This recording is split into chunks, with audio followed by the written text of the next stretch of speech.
Sipwitz, I'm here for the sergeant's test. Proctors meet downstairs in the library. I'm here to take the test. What was it? Sipwitz? SIPOWICZ. Need to see your ID. Room 104. Thanks.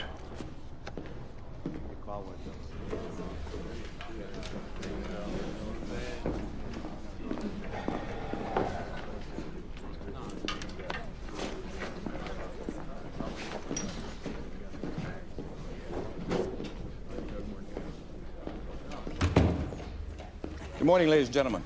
Take one booklet and pass the rest back. Don't break the seal till I tell you to. You have 3 hours to complete the test. You can't use notes or books of any kind. The test is multiple choice. If you can't answer a question, just go on and come back to it later. No one can leave the room. If you have to go to the John, raise your hand. Me or one of the other proctors will go with you. Any questions? You can begin.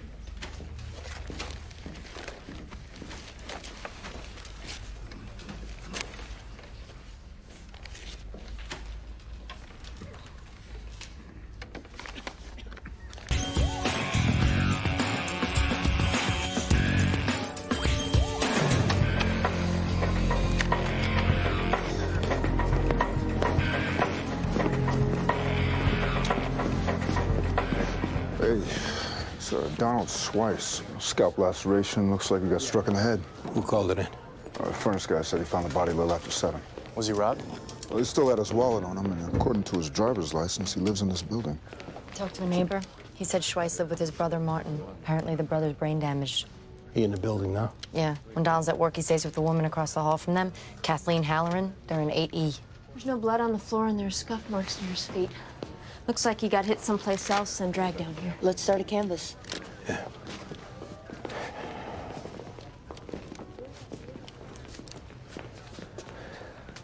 So how'd the exam go on Saturday? Fine. This is the hard part, the waiting. I guess. Wondering, worrying, reliving it. I must have gone over that exam 100 times in my head waiting to find out if I passed. Which, of course, I didn't. I'm upstairs.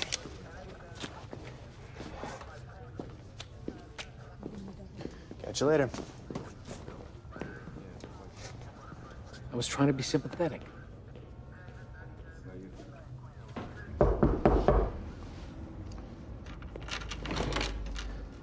Kathleen Halloran?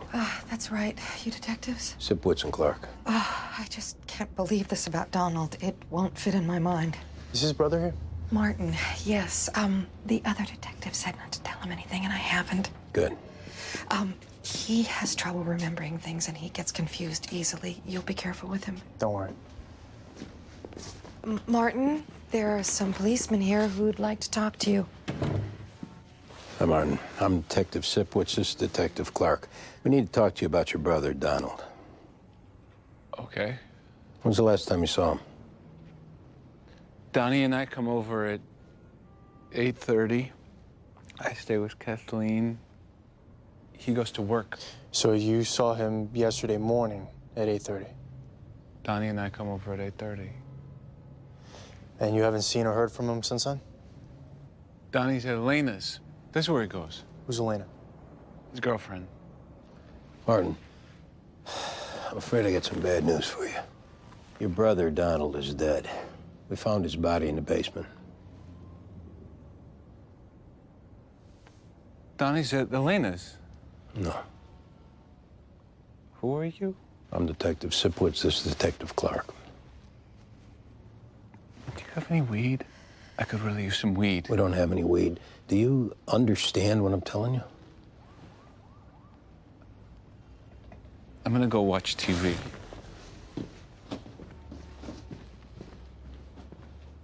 Has he always been like this? It was a car accident about 10 years ago. Donald's taken care of him ever since.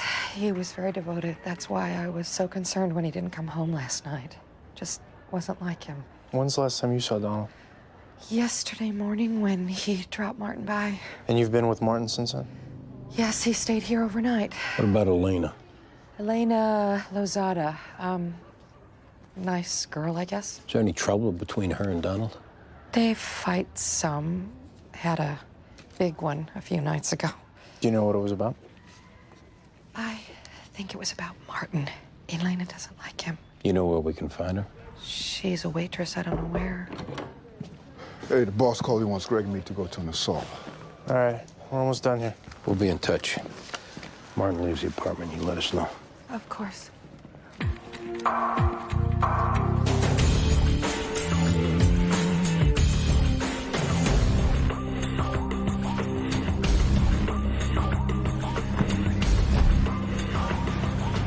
James Westfall came here this morning, started moving into apartment 402. Then he shows up, Stanley Allen. He says he's moving into apartment 402. They start throwing punches. We're getting them separated. Then a third guy shows up.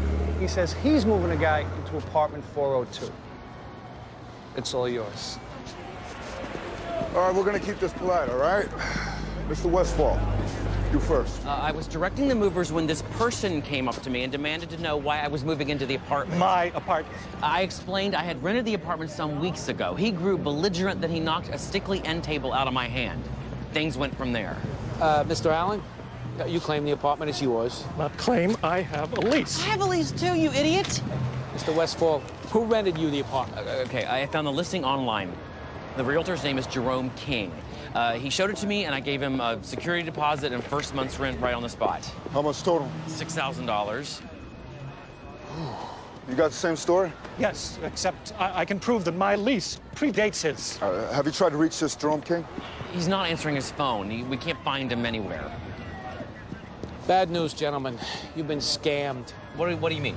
A guy shows a bunch of people in an apartment. He rents it out to all of them. He pockets their deposit and takes off. So who gets the apartment? The guy who rented it to you did so under false pretenses. Nothing he signed holds up.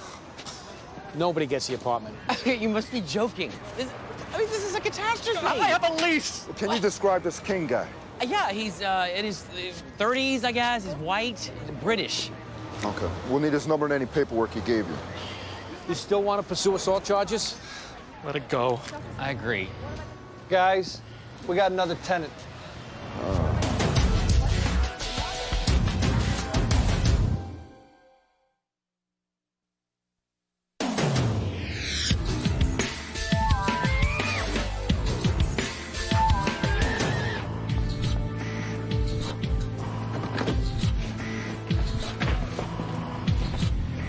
Any more tenants show up?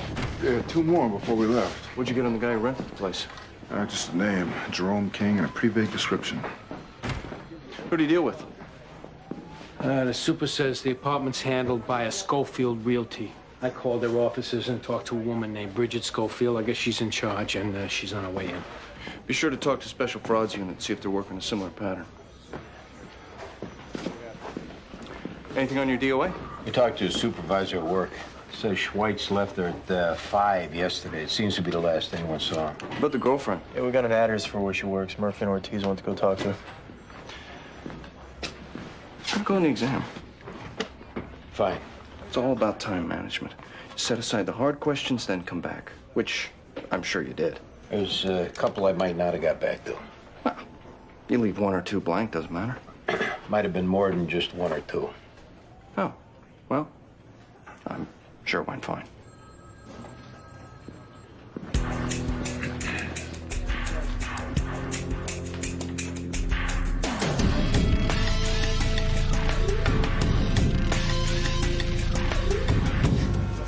I'm numb, all over.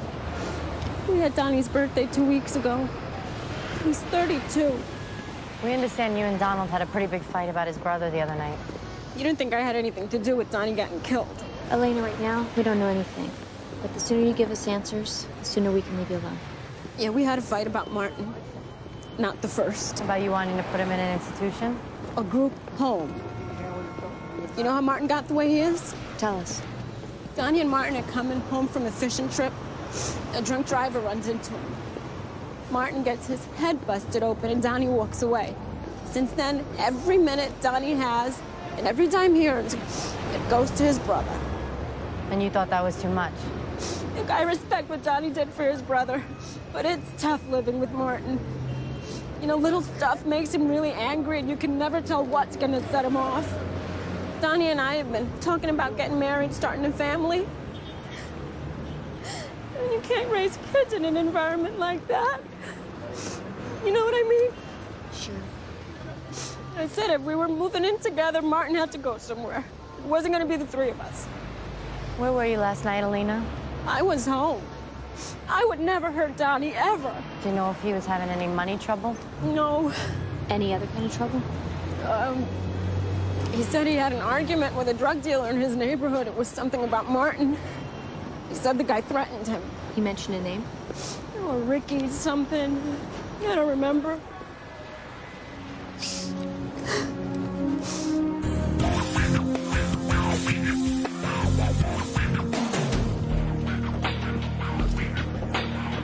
Where are you on the homicide?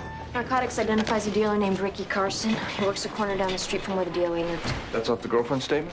Plus, the kid asked for some weed when we were there. Figures he knows the dealer. You don't think the girlfriend's involved? She was pretty upset. If she's lying, she's doing a good job. We're gonna pick up this Ricky Carson, find out what he knows. Let me know when you get him in. Can I help you? I'm looking for Detective Medavoy or Jones. I'm Greg Medavoy. Bridget Schofield. And this is my partner, Baldwin Jones. Let's go talk back here. Typically, I handle sales of residential units. I should have stuck with what I knew. A cup of coffee? I'm fine, thank you. Have a seat. Why rent the one place? The owner had to go overseas and asked if I would sublet the unit while he was gone. He's a good client, so I said yes. No good deed goes unpunished, I guess. How'd you rent the apartment to Jerome King? He called in off the listing. Said he was a currency trader for an international finance firm, and he had just been transferred to New York. How would you describe him? 30s, well-dressed, British, charming. You check him out? His references, his employer, everything was fine. And I assume those were all fake. Unfortunately, yes. Did you run a credit check? He said it was his first time living in the U.S. He didn't have a social security number, and it was going to be a big hassle. So he asked if I would skip the credit check if he agreed to put up additional security. I was so anxious to get the place rented, I agreed. Stupid. Oh, you can't blame yourself, ma'am. Anybody could fall for a smooth talker like this. One of the defrauded tenants has already called and said he's going to sue me. My lawyer says because I didn't check King's credit, I could be liable. Do you have any idea how much he got away with? Could be as much as $150,000, $200,000. Oh, my God. Ma'am, we're gonna do everything we can to bring this man to justice. Is there anything I can do? Well, when we put together some mug shots, we'd like you to take a look at them. Sure. Anything else, we'll let you know. Thank you.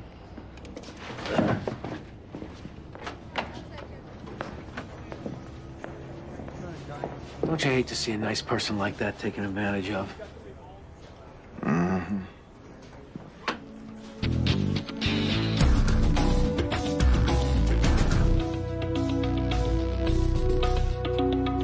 Did you know that if we go into United Nations headquarters for the job, we have to get permission from the Secretary General first? I did not know that. Oh, yeah. Because all the scumbags we go after, they love to hang out at United Nations headquarters. It's a question you nailed or one you missed? What do you think? Hey.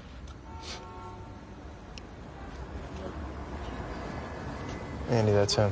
Must have been on his lunch break. Yeah, hold on.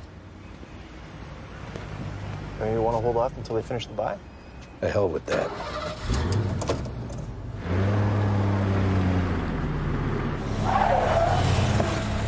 Hey! Hey! Put your hands on the wall, Ricky. You heard me. Let's go. Come on. Just keep your hands up. What the hell's the matter with you? I didn't do anything. Yeah? Come on, this jump in your pocket by itself? I ain't do nothing, man. Let's go.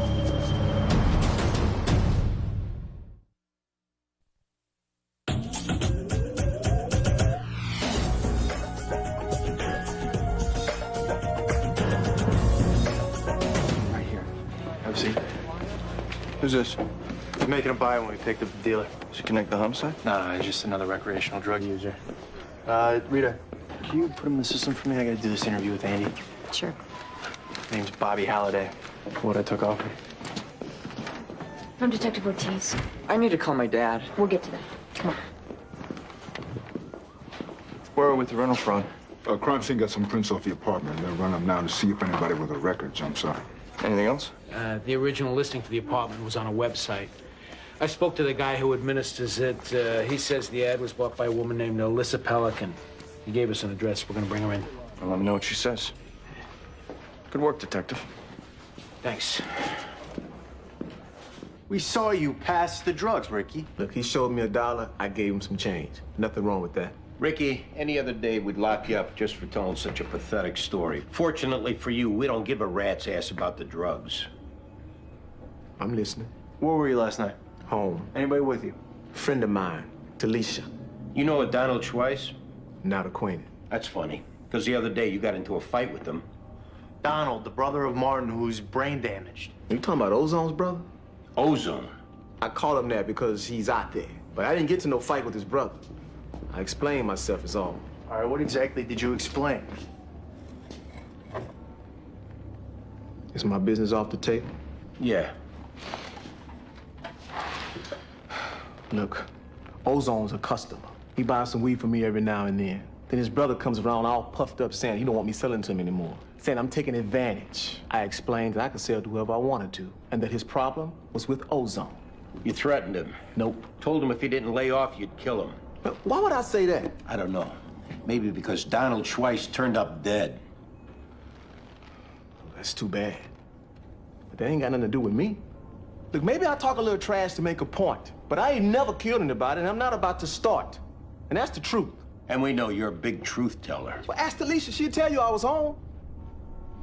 I go to my corner. I sell my product. I don't pick fights. I don't cause no trouble. And I sure as hell don't go around killing people.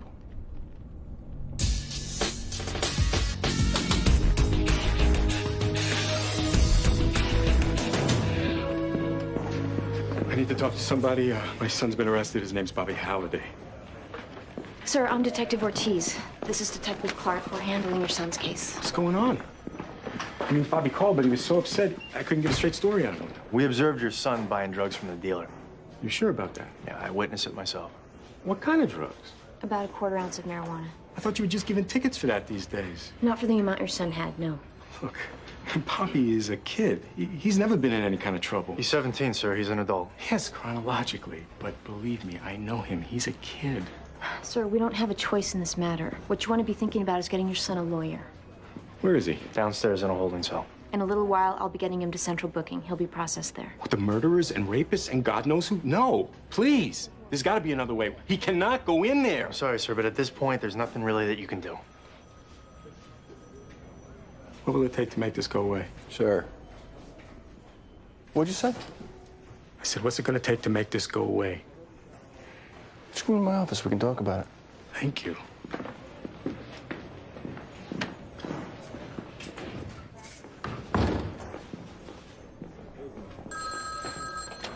'15 Squad. Oh, hi. Detective, it's Connie. I'll call her back. What do you think he's saying?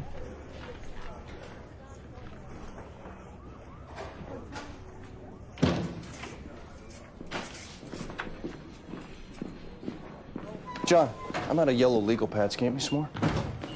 Of course. Lieutenant, tell me you told Halliday he was about to do something really stupid and sent him home. By something really stupid, I assume you mean the bribe offer? That's right. As a matter of fact, he repeated the offer and I accepted. Now I'm going to inform IAB and we'll pursue the investigation in the prescribed manner. You set him up? No, he set himself up. He made the offer, all I did was listen. Then you told him go get the cash, come back here so you get wired up? That's how it's done. Incredible. Boss, this is not a bad guy. He's scared for his son. It kind of feels like piling on, Lou. We all heard him make the offer. When he did that, he became a perp. Lieutenant, when are you going to figure out this ain't IAB? We don't make people into criminals. We wait until they commit the crime. He committed a crime.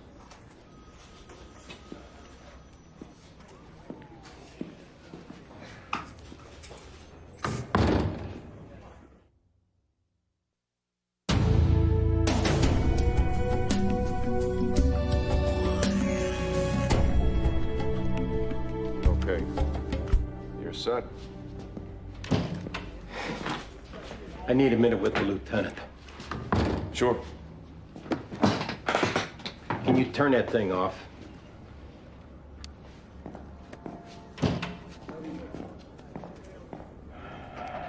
What you're doing here is wrong. We disagree, Detective. We'll leave it at that. I'm not talking about Halliday. It's wrong for the squad. How? Exactly. You went after Medavoy, you're going after this guy. Now you got everybody afraid to do a damn thing because they're scared you're gonna screw him over. Now, I made it clear we're going to obey the rules. That's why Medavoy got in trouble. You play things by the book, nobody's got anything to worry about. What, did you grow up in a crate? You can't run a squad that way. I think I know something about running a squad. You keep up like this, it's gonna come back and bite you in the ass. Is that a threat? Oh, for God's sake. I am trying to tell you that this squad needs to know that you trust them and that you got their back, and that it's exactly what you're not telling them. Detective, with your record and reputation, you are the last person I would come to for advice on how to run a squad.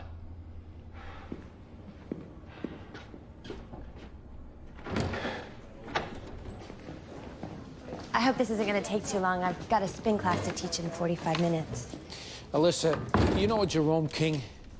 Sure. He a friend? Little more than that, I guess. We've been seeing each other for a few months. He's not in any trouble, is he? Well, his name came up in an investigation, and we haven't been able to reach him. Anything you can tell us will help clear things up as far as he's concerned. Okay. How would you describe him?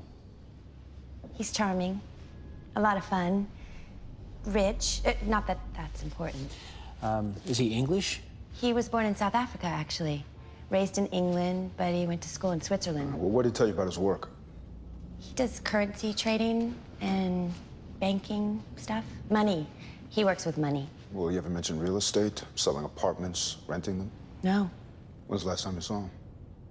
4 days ago. He went to San Francisco on a business trip. What's this about, anyway? Is that him? Yeah. This looks like he's arrested. His name is Eddie Palm. We found his fingerprints in an apartment that was fraudulently rented to a bunch of different people this morning. No, this is Jerome. Jerome's one of his aliases.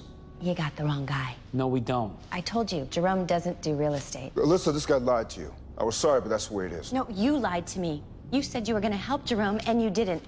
I'm going. Can't do that. Palm set up the con on your computer. For the moment, we have to assume you're working with him. Are you crazy? If you cooperate with us, we'll listen to what you have to say. Otherwise, you're part of it. You're gonna arrest me? I didn't do anything. We'd like to believe you. I'm going, and you can go to hell. No. You're gonna go in here. You're kidding me. This is so unfair. What am I supposed to do? Think about what we said.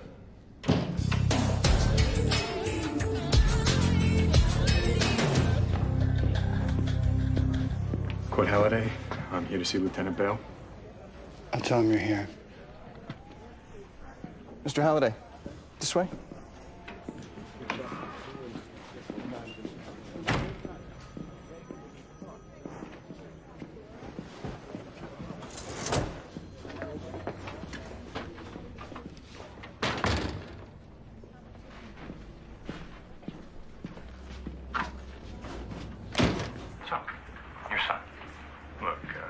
He doesn't belong in jail. It's not that serious an offense. Meaning you want him released? If that's possible, anything you could do, I'd be very grateful. All right. And? And what? The other matter we discussed. I don't follow. The money, Mr. Halliday. Did you bring it? What money? $5,000. You offered me $5,000 to get your son released and the charges dropped. I have no idea what you're talking about. I would never do anything like that. You made the offer an hour ago directly to me. I really don't know what you're talking about. Who got to you, Mr. Halliday? Was it Sipowicz? Did Detective Sipowicz warn you off? Nobody told me anything. I counsel the DA on prosecutions. Lie again, and I'll recommend she go after your son to the fullest extent possible. Who spoke to you? Nobody said anything. Get out of here.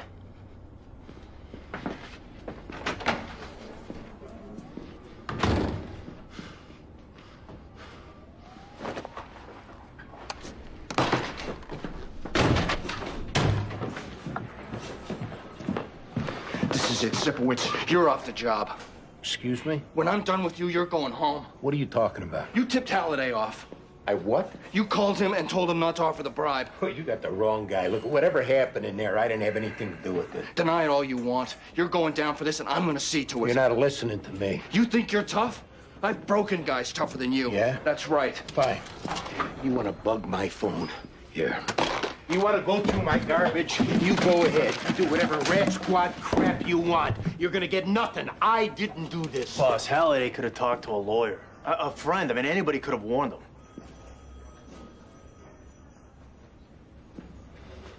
I hope that's true.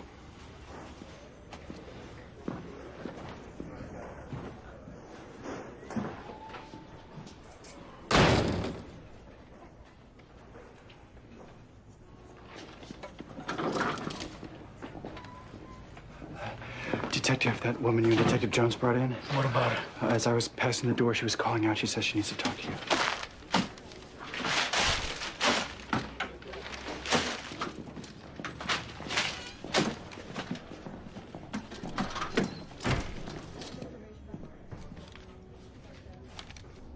He never paid for anything.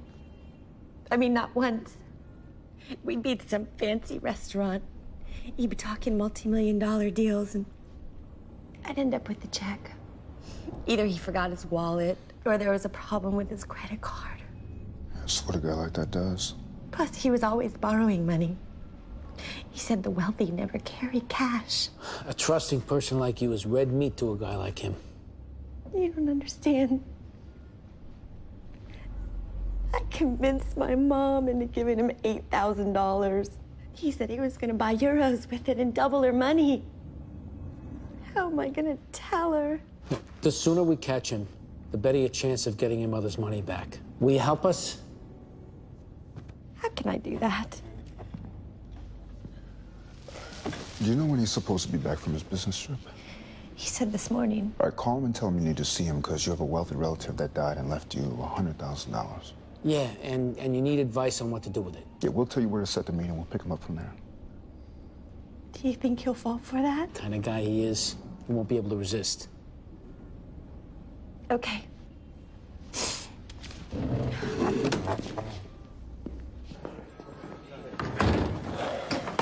Ricky's girlfriend backs him up. Not that that's a big surprise. Yeah, I took another look at his sheet. I didn't see any violent crime. Yeah, I know. I talked to the neighbor who lives below the Schweitzes. She got my card off the canvas. She says she's heard Donald and Martin fighting. A lot. Fighting like arguing? Arguing, some scuffling. She said it sounded pretty intense. And Martin did most of the yelling. I dumped Donald's phone at work. He had a bunch of calls into a group home in Poughkeepsie. The manager said Donald reserved a place for Martin yesterday. And then went home to tell him? Sounds like it. We're gonna have to bring Martin in.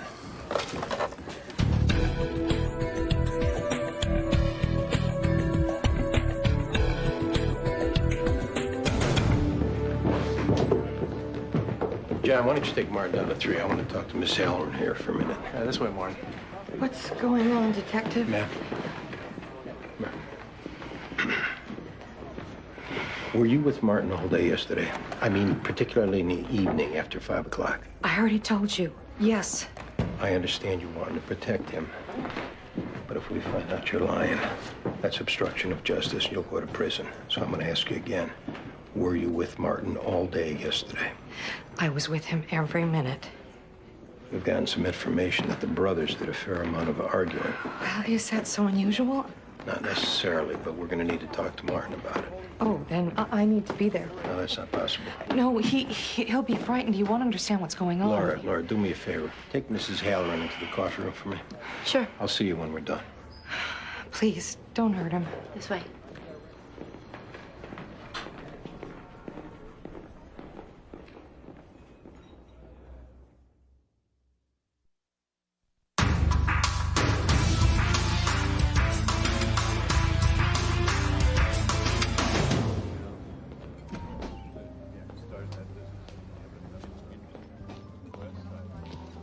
Alyssa.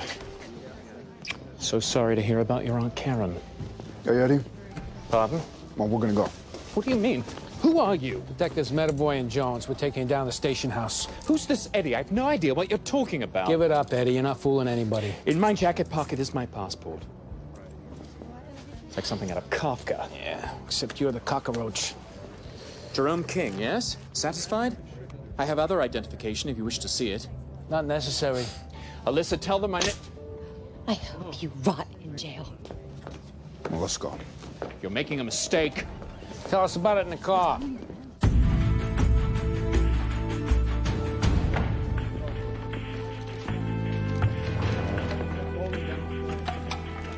How you doing, Martin? Sandwich okay? We thought you might be hungry. I like it when the cheese is melted. Sorry about that. Where's Kathleen? She can't be here. Why not? Because we need to talk to you. Okay. Who are you? I'm Sipowicz. He's Clark. Okay. Martin, you remember last night? Donnie was at Elena's.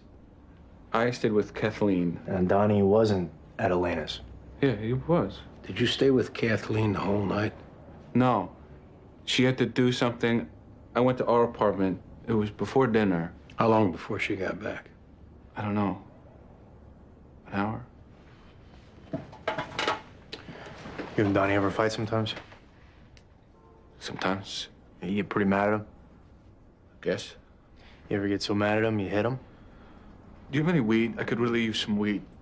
Martin, did Donald come home last night and say something that you didn't want to hear? No. Something that made you want to hit him? I told you Donnie was at Elena's. Martin, I'm thinking Kathleen told you to lie about that, but lying in here is not going to help you. Kathleen didn't tell me to lie. I'm thinking she did. No, she didn't. She didn't. Not about that.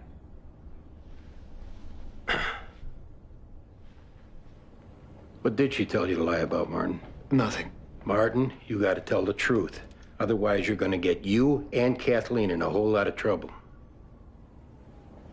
I can't tell you. Why not? She said, if I tell anyone, we can't do it anymore. Martin, are you and Kathleen having sex? Don't tell her I told you, okay? I did hit Donald sometimes, but I always said I was sorry, and I always meant it. He's my brother. Sit down, Eddie. I really must insist you stop calling me that. Come on, it's over. We found your fingerprints in your apartment. I don't know what apartment you're talking about. Oh, the apartment that you rented to Mr. Westfall, the Allens, the Pierces, Mr. Schnell. Your fingerprints don't lie. I believe your government recently accused an American lawyer of working with terrorists in Spain. They had his fingerprints too, except they were wrong. The woman who rented you the apartment picked you out. And of course, you couldn't be mistaken. Well, we got a whole line of people waiting to pick you out. You're gonna be the most picked out guy we ever had. See, each rental is a separate fraud charge. Put them all together, you're looking at 30 years. Your only hope of cutting back on that time is if you tell us where the money is and make restitution to the people you stole from. I don't have any money. I didn't steal Eddie. from anyone, and my name is Jerome King. All right. This deal is on the table for 10 seconds. Tell us where the money is or come out of jail an old man. You ready? 10, 9, 8, 7. You have no idea 6, what the press is going to do with this. 4, 3, 2, 1. Okay, for God's sake.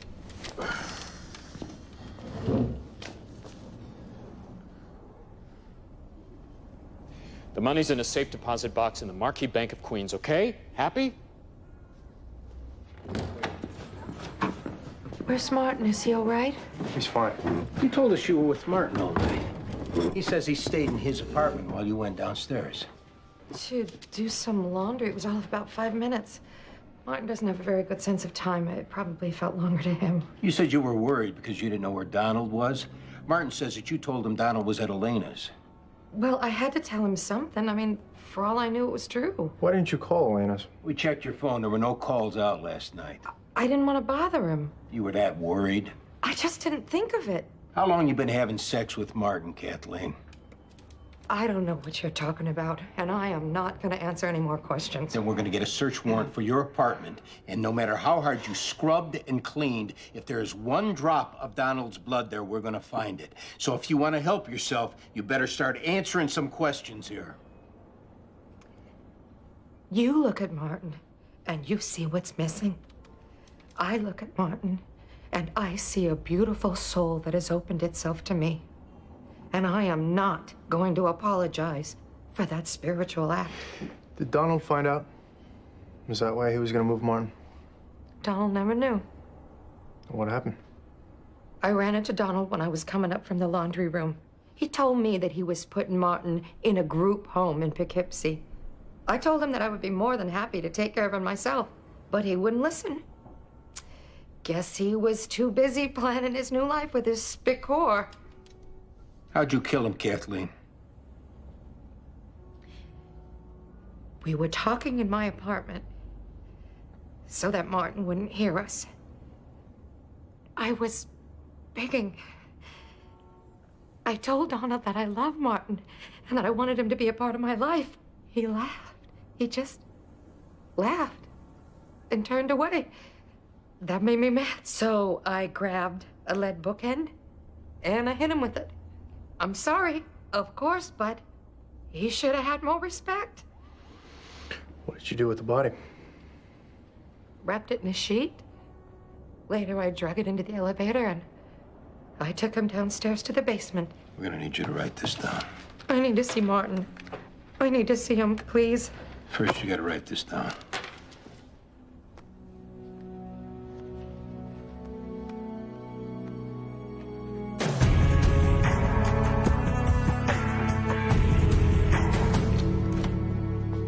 Hello?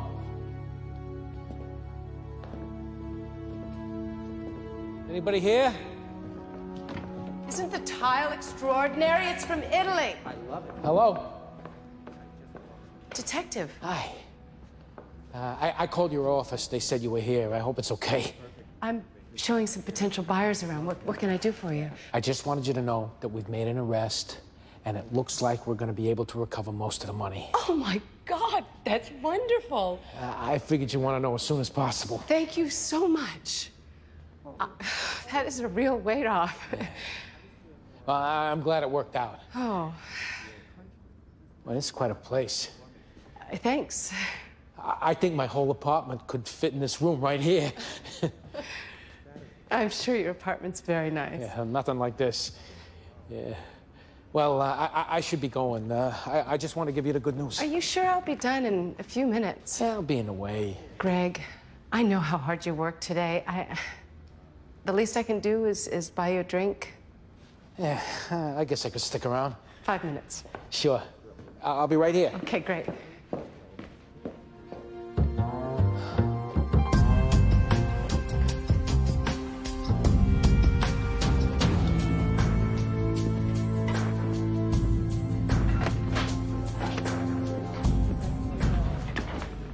You finish up with the Halloran woman?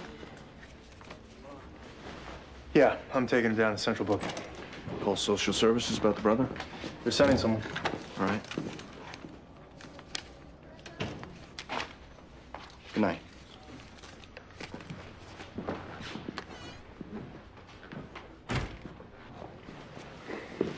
I'm gonna take off. See you tomorrow. Sir. Detective Ortiz, these came for you earlier. An officer downstairs signed for them. He said there was no card. I thought it best to keep them in my locker until the lieutenant had left. That was smart, John. Halliday? I just couldn't watch him get set up. You did a good thing, Rita.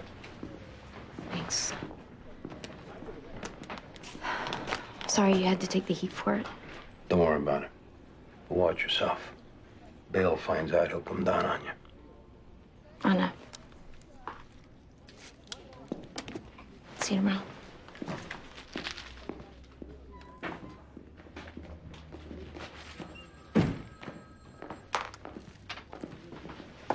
I'm Heather Bell from Social Services. I'm here to pick up a Martin Schweiss. Yeah. I'll take you.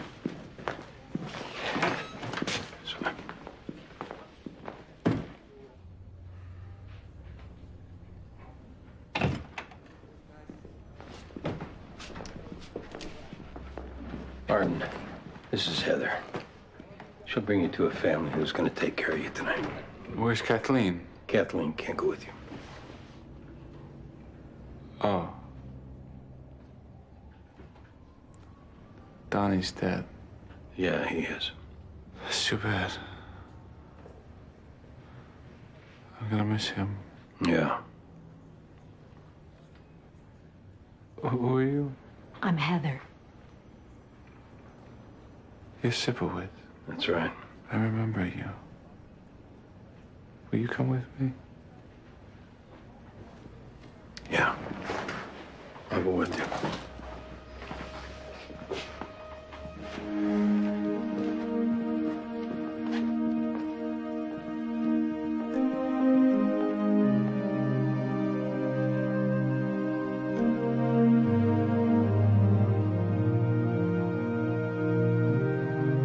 Being away. Greg, I know how hard you worked today.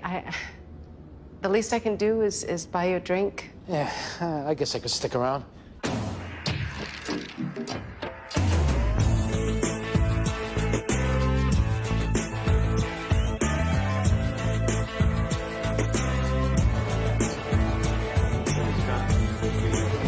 Where are my guys at? Up on the roof.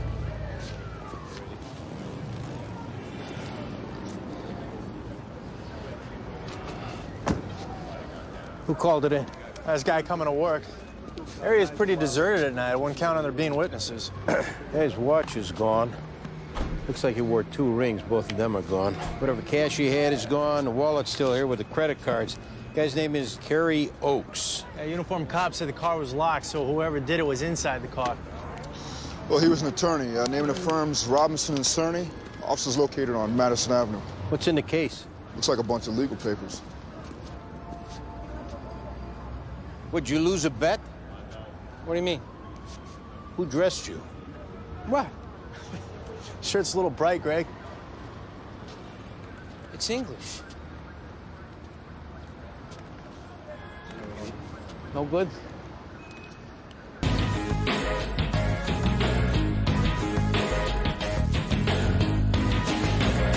We have a time of death? We're waiting on the ME.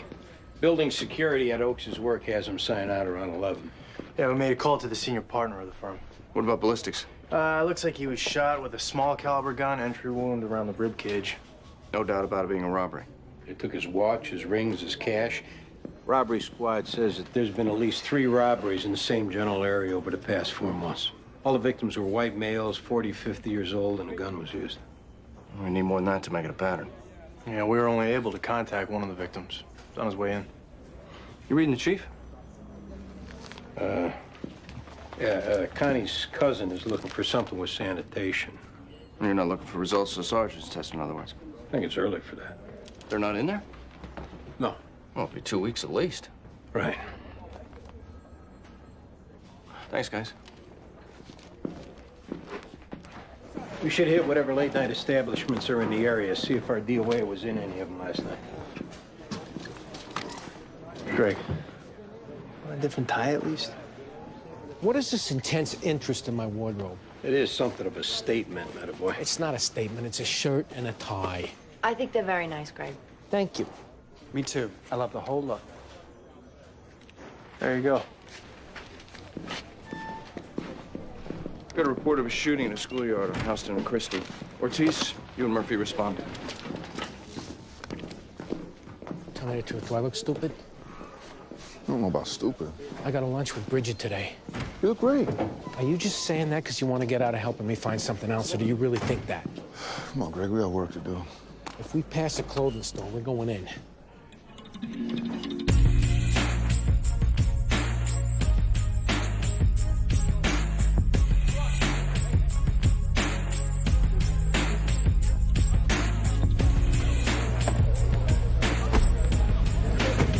What do we got?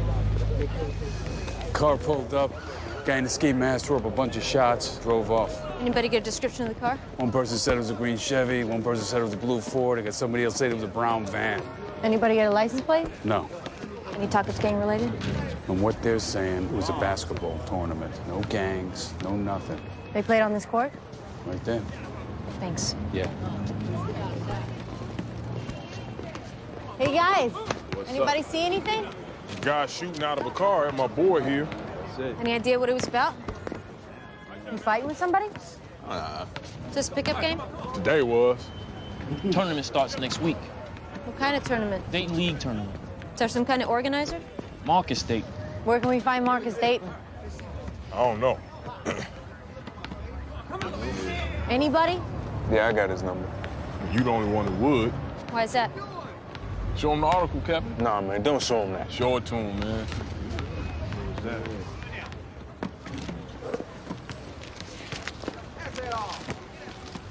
The next LeBron. A lot of people come to see you, Todd? They come to see the game. I don't know they come to see me. People from around here come to see the game. People from all over come to see him. No doubt. Yo, when we get the court back? As soon as crime scene's done processing for ballistics. And how long that's gonna take? A while. Is that it? After we get your names and addresses. All you guys.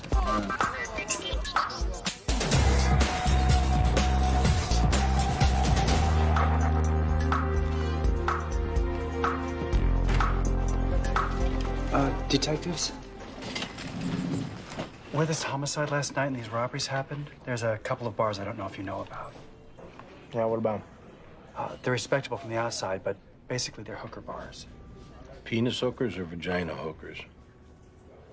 Penis. The kind of places you go to meet someone, but quietly. Can I help you? I'm Russell Fain. I'm here to see either Detective Sipowicz or Detective Clark. Yeah, that's us. Right this way. This is over 2 months ago I was robbed. Yeah, we had an incident last night we think might be related. Have you seen Doctor? Can't provide you with any more detail than I did at the time. You said that the assailant was either white or Hispanic, in his 20s or 30s, medium build, medium height, and you weren't sure what color his hair was. I had a concussion. Where we come from? Nowhere. I was out walking. Now, you live at 975 West 71st Street. Was that between Broadway and Columbus? Columbus and Central Park West. And you were robbed around Greenwich and Warren. I didn't realize I needed special dispensation to leave the Upper West Side. Doctor, we're looking into whether or not there's a pattern of robberies here. It might help if we knew where the robbery victims had been previously. And what I'm telling you is where I had been was out walking. I do what a lot of New Yorkers do. I look at buildings, I look at people, I walk. According to the report, you weren't entirely cooperative at the time. Well, I knew I couldn't identify the guy. I didn't see the point. Wouldn't ride around in a radio car, wouldn't look at the mugshots. Are you chastising me, Detective? I'm trying to understand why. It was a traumatic episode, but I survived it. I lost an inexpensive watch, about $80 in cash, and whatever credit cards had been taken were immediately canceled. I saw no point in prolonging the aftermath. The only point would be if it led to apprehending the guy. I didn't see that as even a remote possibility. Then, now it's 2 months later, and I have no idea why I'm here. We think the same guy that robbed you robbed somebody else last night. This time, he also murdered him.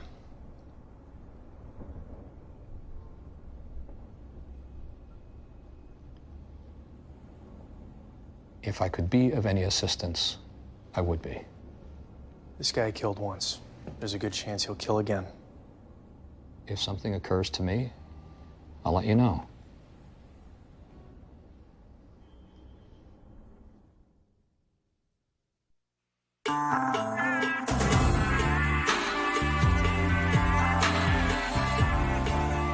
What can you tell us about Kerry Oaks, Mr. Cerny? He cared about his kids, cared about people. Terrific lawyer. Married, divorced? Divorced. His wife moved with the kids out to California several years ago. He'd go out there any number of times during the year. Anytime we had business in Los Angeles, if at all possible, he would be the one to go. Well, any idea where he was coming from or what he was doing in the part of town where he was found? I assume he went to dinner down there. There aren't really any restaurants nearby, is the thing. But there are a few gay bars down there. Well, what does it matter? If we know where he was, it might help us to find out who killed him. I don't know where he was. Well, was there anything out of the ordinary that you observed during the course of working with him? Like what? Was he a heavy drinker? Did he use drugs? Did he frequent prostitutes? I don't get you guys.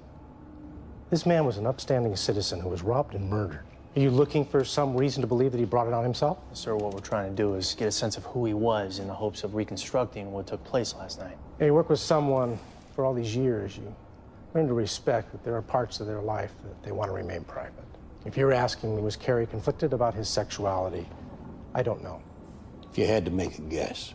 There was a time I might have wondered about it, but I'd long since stopped concerning myself. He was a wonderful guy. You ought to find out who did this to him. Thanks for your time, Mr. Cerny.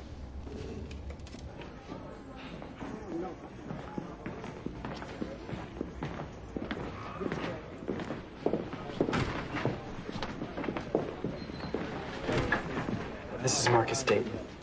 Thanks for coming in, Mr. Dayton. Somebody shoots up my tournament, I drop what I'm doing. Why don't we go back here? Hey, Rita. This guy's a known gambler from way back. Big? He was on his way, then he took a collar for bookmaking, took another one for policy. Haven't seen him around in a while. Thanks.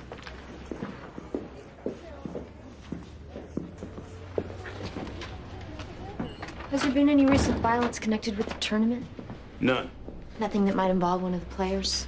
These are young boys wanting to play basketball and being given the opportunity to do so in an organized fashion. That's why it's such a shame. How about gangs? Any chance this is some kind of a turf war? This ain't got nothing to do with no gangs. Does it have something to do with gambling? You know who Holcomb Rucker is? No. Worked for the Parks Department. Started a basketball tournament in Harlem with his own money. So young boys up there'd have something to do aside from drugs and criminality. No one's criticizing you for organizing the basketball tournament. The Rucker tournament is world famous today. All the greatest stars from the NBA. Come summertime, they make it up to 155th Street to play against the Jackie Jacksons, the Earl Manigaults. Holcomb Rucker started it. I'm looking to do the same thing in my time he did in his. And no ex-ball player crying about his lot in life with a gun's gonna stop me. Who are we talking about? Think I'm gonna leave that one alone for right now. You're telling us there's someone you suspect, but you're not gonna give us his name? What is that? I got no hard proof, you understand? Give us a name, Mr. Dayton. Ty Newell, 16 years old. Could be the next Sebastian Telfair. He's got an older brother, Stanley. He don't want to see Ty get nothing he didn't have.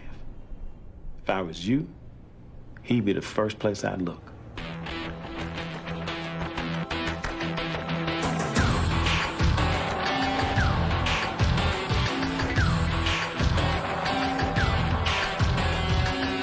See, I think these spread collars tend to make me look squat. Come on, Greg, we don't have a lot of time. And then there's a whole issue with stripes. And I thought that the vertical stripes were supposed to make you look taller and thinner. Is that not the case? I don't know. I never really thought about it. Look, I don't want to go to this lunch thinking I look like a clown, okay? Okay. So what kind of a shirt am I best off going with? I don't know, I'd say solid blue or white. Good. Let's say blue. Yeah. And what about the tie? What, you got a gray suit? Go to a nice blue tie. Good. Nice blue tie. Good. This one? Yeah, sure, that's good. You didn't think about it long enough. This one? Good. Thank you. A pocket square.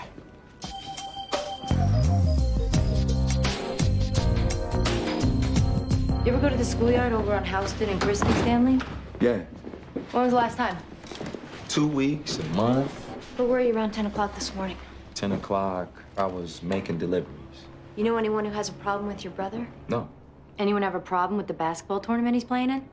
I work 2 jobs. I have a wife and I have a child. I don't know anything about any basketball tournaments. There was a shooting at the basketball court this morning. Oh, yeah? You don't know anything about that? No, I don't. What's your relationship with your brother? It's good. You don't resent his having this bright future ahead of him? Why would I resent it? You were a pretty good ball player yourself at one time. Not like Ty. Wound up doing an 8.5-year bit in Greenhaven? Yeah. Made some stupid mistakes. What's your relationship with Marcus Dayton? I don't have no relationship with Marcus Dayton. Your brother does, though. That's right, my brother does. That cause any problems? We'll see. What's that mean? It means Marcus Dayton is out for Marcus Dayton. He gets his hooks in my brother. I don't know where that goes. The shooting have anything to do with Marcus? All I know is it had nothing to do with me.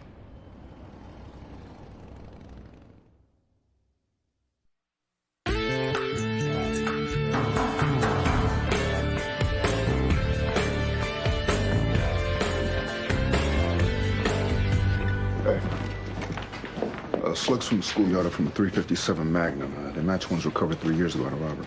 They make an arrest? Yeah, but the gun was never recovered. Who's the caller? His name's Lucas Benchley. His last known address is 1440 Grand Concourse. Thanks, Ballin. You got it.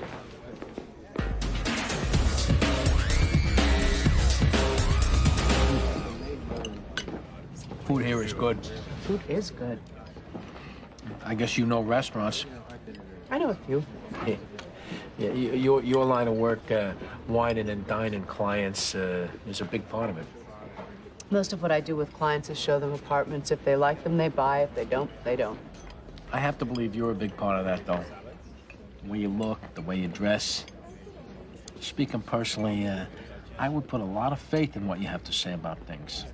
Most people shopping for a home, looking to spend the kind of money these places cost, like to at least think they know what they're looking for.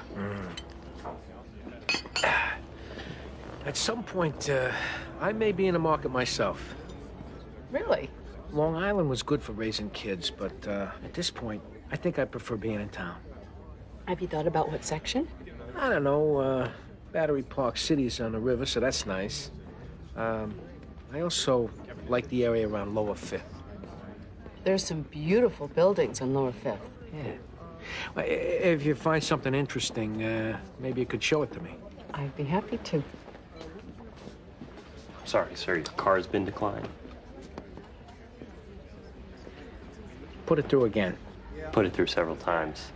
Is there another card you'd like to use? Actually, that's the only one I brought with me. Why did I put this on my card?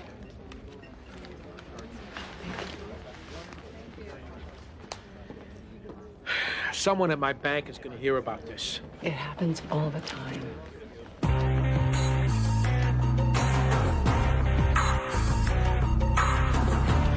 Oh, sorry. How's the outside world treating you, Lucas? Real good. Staying out of the armed robbery business?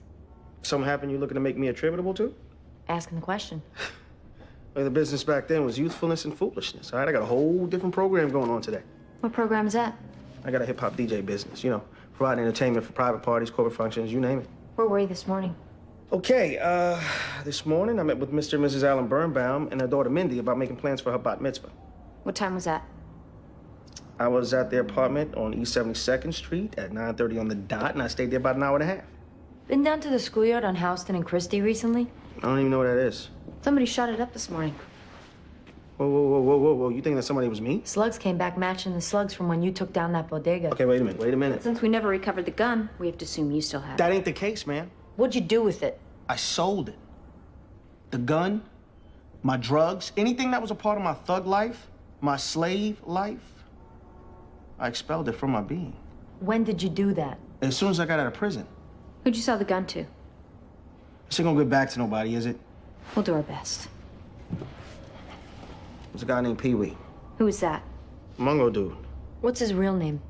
Benny Jenkins. Where can we find him? Last I heard, he was over by Mott Haven Projects. You gonna take me down for this? Not if your story checks out. Until we know that, you're gonna have to stay here. Sorry. Another bat mitzvah, damn. Okay. All right, got it. We're running down the gun line. Some guy in the Bronx. Right. Nice. Yeah, crime scene got a hit on a print off the car. Comes back to a guy named Kyle Tanner. Did 18 months for a robbery when he was 19 years old. Address? Yeah, on East 25th Street. Let's go.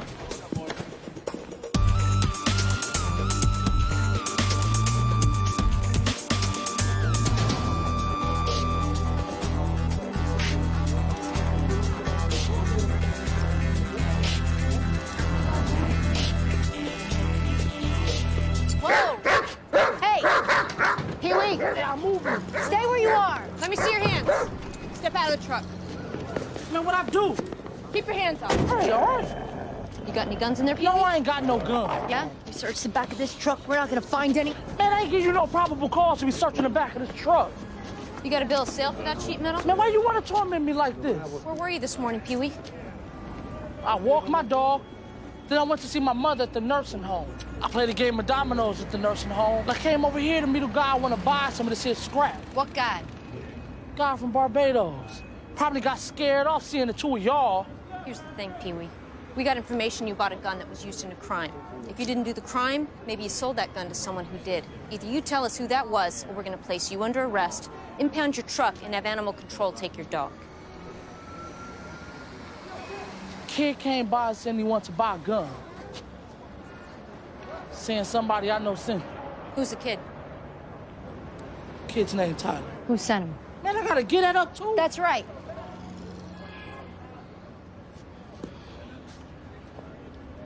Marcus Dayton. He finds out I give him up. This truck better make it to South America.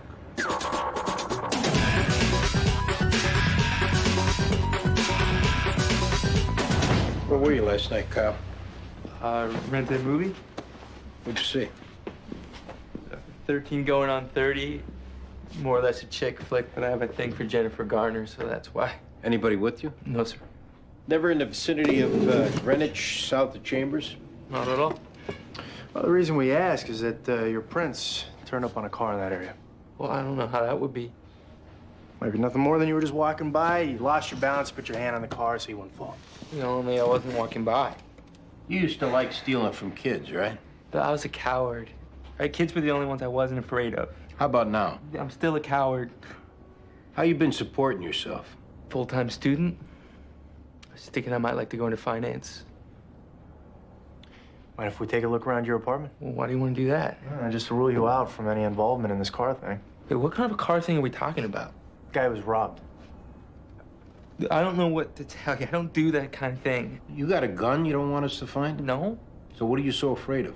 What happens if one of my friends had a buprenorphine drop out of his pocket? You find it behind one of the couch cushions. What then? I get busted? We're looking for a gun. That's it. Anything else? It's our little secret. What happens if I say no? And I pick up the phone, I have someone in the DA's office get a judge to issue a warrant. We have to go that route, though. Any inadvertent substances we find have to go in the report, and you take your chances. If you want to look through my apartment, look through my apartment. I got nothing to hide.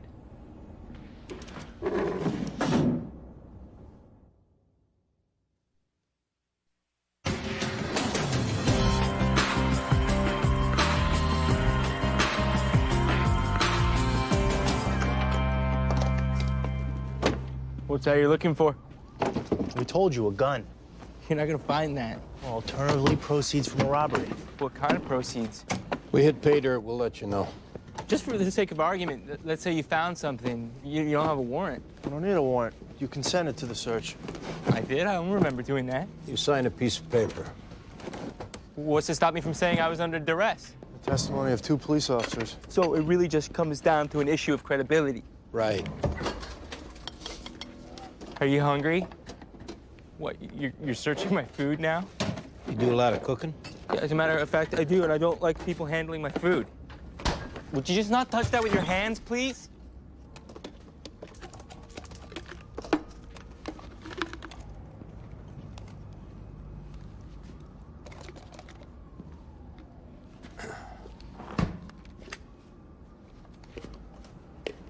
These credit cards for when you don't feel like cooking? I found those on the street. This building gets a lot of break-ins. I was just keeping them out of sight until I had a chance to turn them in. Stand up. Let's go. Turn around. Look, believe me or don't believe me, that's why they're there.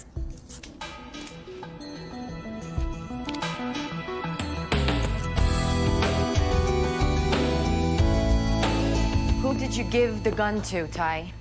I don't have no gun. You had one, though. Nope. You have a lot to lose here, Tyler. From what we understand, you have a bright future ahead of you. Now, if you bought an illegal gun and put it in the hands of somebody who did something stupid, you need to tell us the truth about it. Did you buy a gun, Tyler? Yeah. What kind of gun was it? 357 Magnum. Where's that gun now? Hid away in my room. Who else lives there with you, Ty? Just my grandma. What do you need a gun for? Just to have one. Just to have one for what? Everybody else had one. I just wanted to have one, too. Somebody used that gun to shoot up the schoolyard this morning. Now, unless you can give us a good explanation for how that happened, we have no choice but to lock you up.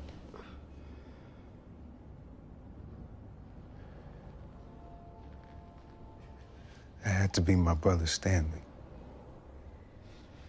Why do you say that? My grandma found it and give it to him. How do you know that? He told me. Started in how I'm messing up, how he all disappointed and concerned. Got himself locked up when I needed him. Gets out, he still ain't around. When he told you he had the gun, what did you say? I said, give it back, son. That sucker don't belong to you. He got getting mad at me then. Grabbed me, smacked me, yelling at me like he was my father. Only he knew he wasn't getting to me. He knew it didn't mean nothing to me what he thought. This is why he came by today trying to kill me. He belonged in prison. What I want to know is why my credit card was refused. Yes, there was activity on it this morning. Yes, there were purchases made at Portofino Men's Clothier. Listen to me. I pay my bills on time. I expect that card to be honored when I use it. If it's not, I will be forced to go with the competition. Do I have your personal assurance of that? Thank you very much. I appreciate your help. Can I talk to the detectives, please? We'll be right with you, Doctor. This guy Tanner looks good. What do you have?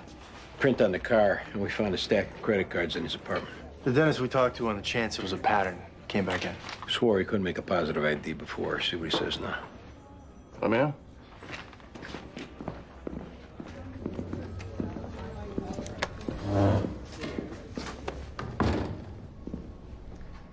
I have a good dental practice. I have elderly parents. I have a wife and 2 kids. I'm not ready for certain facts about my life to become known. We try very hard not to betray confidences, Doctor. Sometimes you have no choice, though. We have a predator here. There are a great many predators in the world. This one just killed somebody. Yes, Detective, I know that. It's why I'm here. It's why I've come back. Even though more than anything, I would like not to be involved with any of this. What can you tell us about the guy who robbed you? He was young. He was attractive. I met him at a bar named Randolph's, where people like me go. What happened after you met him? We talked, we flirted. After a while, he asked if there was somewhere we could go. I had my car parked nearby, so we went there. I remember after he got in, I looked at him with the streetlight coming through the windshield. He smiled. Then he took out a gun and beat me until I passed out. Could you identify him if you saw him again? Yes. Would you be willing to pick him out of a lineup? Yes. Would I have to testify in court? If we get him to confess, chances are we won't need you to. Obviously, I'd be grateful if I didn't have to. But I'll do whatever you need me to do.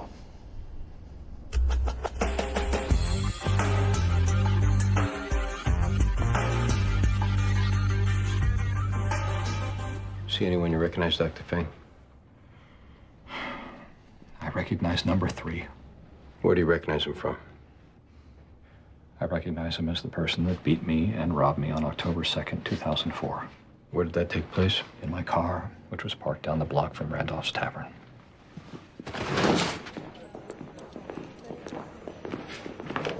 Well, you got 2 choices, Stanley.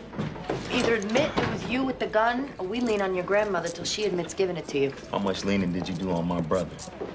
Not much, I bet. Some people get a little pissy when you try to kill them. You recovered 6 bullets altogether? Why? Those bullets went exactly where I aimed them. If I wanted to kill him, he'd be dead. Then what was the point? What's the difference? It ain't gonna make no sense to you what I say anyway. Try us. I couldn't stand to see him do what I did. You went to prison for selling drugs. I didn't get there all at once. All right, when I was 16, I was the star 2 guard for my high school. I had all kind of people wanting to know me. Coaches coming from Duke, North Carolina, Marquette, Syracuse, Kentucky. I could have played for any of them. Why didn't you? Because I went for the short end money instead. I fell for the empty promises, the quick trim that whatever big shot it was back then offered me. Same as my brother working for Marcus Dayton, shaving points or throwing games. I was working for him until he didn't need me no more. And by then it was too late to go to college. I wasn't near able to turn professional. Where's the gun now? You never see it coming. You 16, you got a quicker first step than anybody on the court. Ain't nothing gonna ever go wrong. And I needed him to know that it does. If you ain't careful, it goes way wrong. Where's the gun, Stanley? I threw it in the river.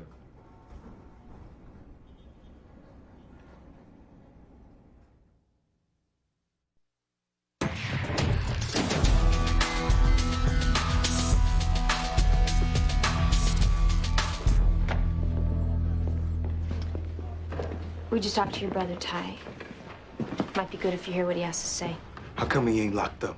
That's what you want? Yeah, that's what I want. We think your brother was just trying to scare you this morning. You allowed to scare somebody by shooting a gun at him? No. Then lock him up. He had reason to be concerned. Yeah, because I'm gonna wind up with an NBA contract. Have my name in the newspapers, and he's still gonna be driving that nasty old car with blankets on the seats. And that's why he be concerned. You think I don't want to see good things for you? That's right. The one thing that kept me from messing up in prison was you. Yeah, sure. It's true. I had people keeping an eye out on you never knew about. I heard all about what you was doing. Yeah, and that makes up for everything. I'm not saying Help that. out grandma with a few dollars. You don't need to see me but once in a while. I got family to take care of, Ty. I thought I was your family. You are. You've been marked absent my whole life. And come around now talking to me about my friends, how I conduct myself. You ain't earned the right. Maybe not. But there ain't nothing behind it, bro. Ain't nothing but words.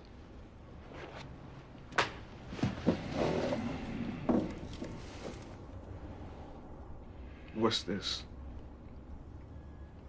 It's an account I started.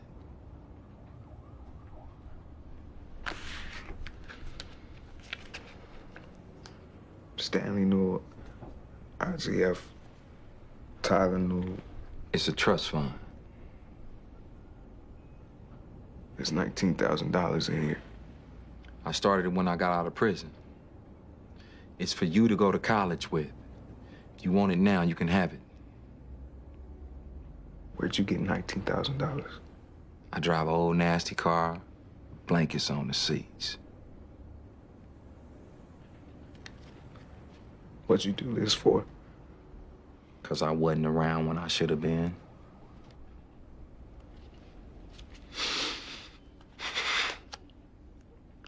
Ty, I'm your big brother. And I love you. You don't know nothing else. You gotta know that.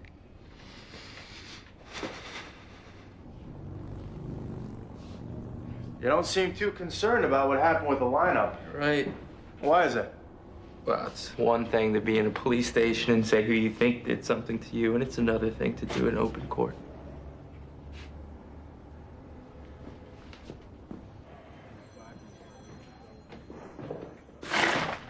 What are you doing? Give us a little privacy. Privacy? What for? You're counting on your victims not testifying. I don't have any victims. You work bars where guys went who were in the closet deep. Men with families and jobs and lives that they didn't want disrupted.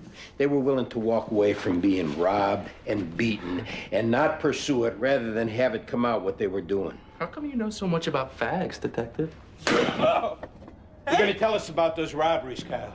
You're gonna tell us about the robberies. You're gonna tell us about what happened last night. I don't know what you're talking about. Don't say it. I don't know what you're talking about. Don't you say it. Because every time you say something that's not true, you're gonna get hit. Just want to think about what you're going to say before you say it, that's all. I didn't rob anybody. Stop hitting me! Stop. I just got started. You're not allowed to do that. Who's gonna know? He can do it without leaving a mark. It's amazing. You want me to tell you that I robbed somebody when I didn't? I want you to tell me the truth. The truth?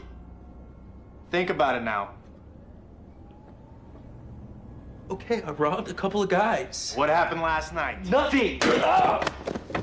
Before you force somebody that you robbed to go on the witness stand, I will send you straight from here to the emergency room. Do you understand me? Please don't let him hit me. Kyle, the only thing on this earth that's going to stop him from hitting you is you telling the truth. He went nuts. This was when you were robbing him? He started yelling that he didn't care, that it didn't matter anymore, that he already lost his wife and kids. And it didn't matter. Whatever happened, happened, but he wasn't going to take it like some sad old queen. So you shot him? I didn't have a choice. He was bigger than me. Say you shot him, Kyle. Say it. I shot him! It was his own damn fault. I'll write it down.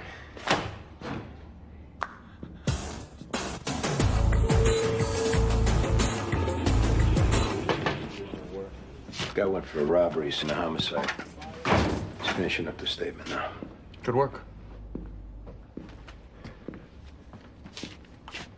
Just turned up in his apartment.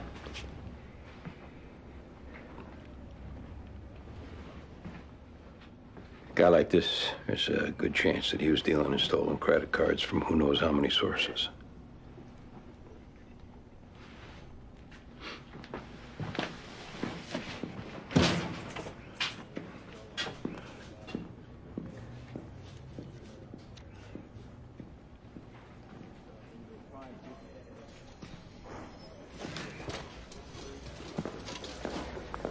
Detective Ortiz. Oh, thanks for coming by. We're hoping you can let it go with Stanley. My boss gets a little funny about firing guns in playgrounds. Not that he showed the best judgment in the world, but I think he was careful to see no one got hurt. And I think he did it out of desperation. What do you think, Lieutenant? What are we talking about? Letting it go with Stanley Newell. It's reckless endangerment, but with his priors, it could be bad. What's the situation on the paperwork? Are we tied to anything? Not yet. Oh, why don't you guys work it out? We'll get you what you need. Excuse me. Sure. Hi. You're kidding, right? Well, that's just great. Did you at least try and get out of it? Okay. Understand.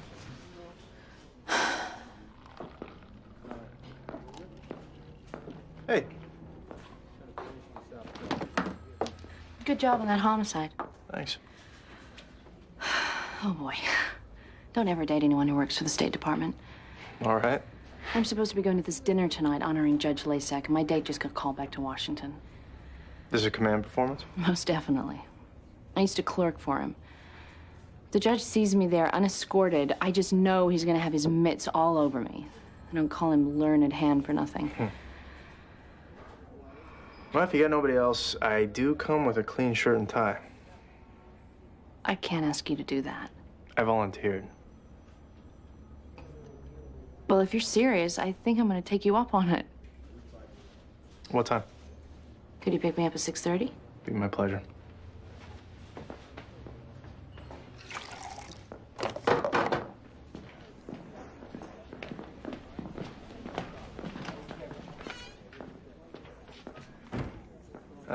Andy, something's come up. Would you be able to knock out the fires for today? You got a social engagement? Yeah, she asked me to do her a favor. Sure. Thanks.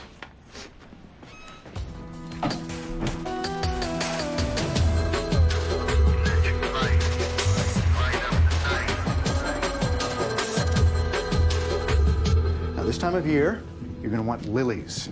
Why this time of year? Because lilies are spring. And in December, what you want more than anything else is a suggestion of spring. These Madonna lilies are absolutely gorgeous. They smell a little like a funeral home. Right? We also have some paper whites. Oh, and we just got in these big-headed French tulips. What about roses? Oh, we have some sterling silver roses, Flemish roses. Red roses. $6 a stem. Right, give me a dozen. Probably want baby's breath and greens with that?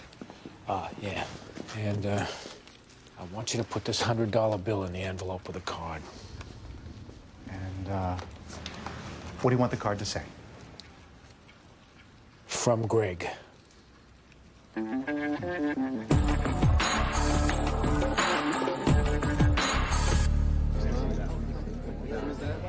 Up there with me this week.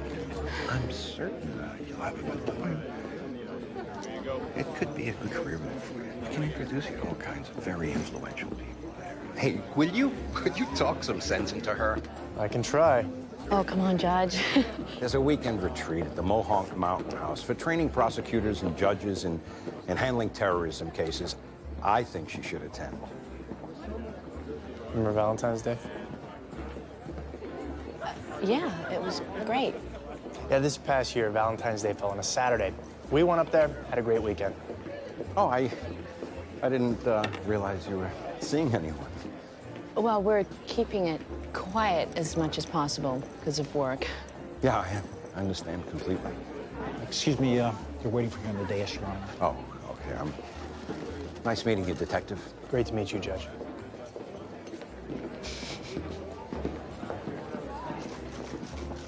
How did you happen to know that Valentine's Day fell on a Saturday?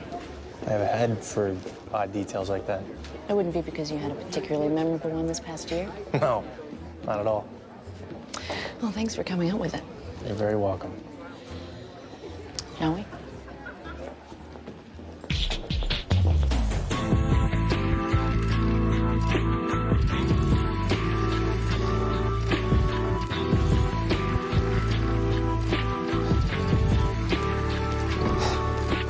Detective.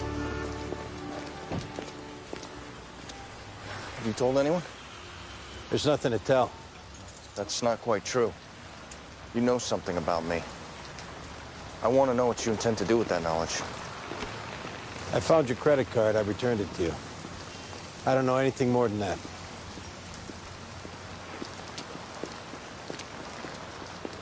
I appreciate it, Detective. Good night, boss.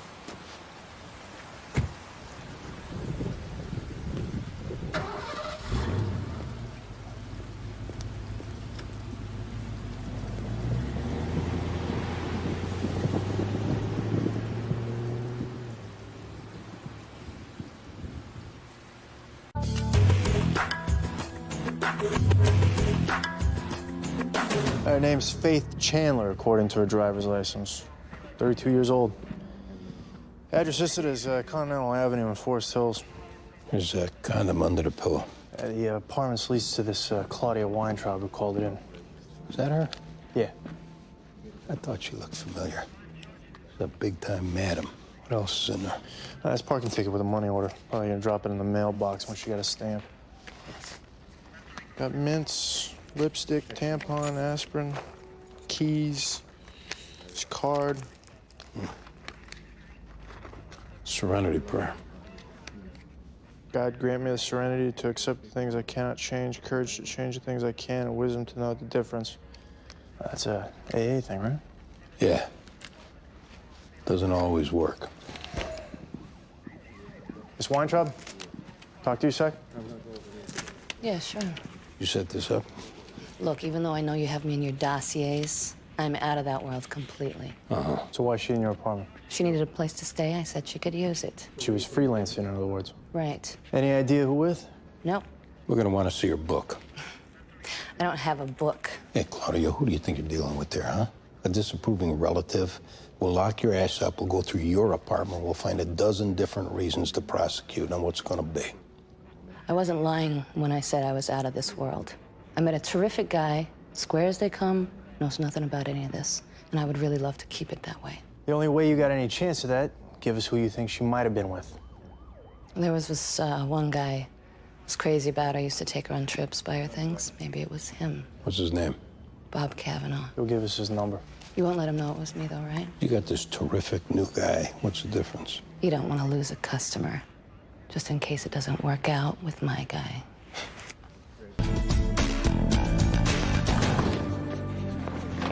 Can I help you? I'm here to see Detective Medavoy. Hey!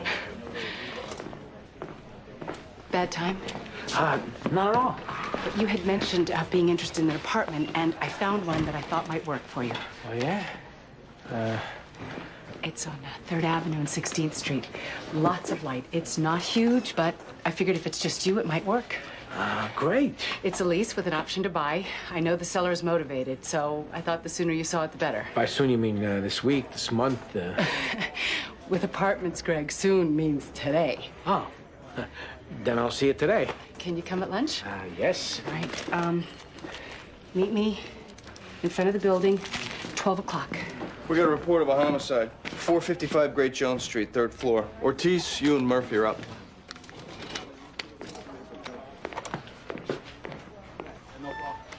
I just sold a floor through on that block. Thank God it already closed. See ya.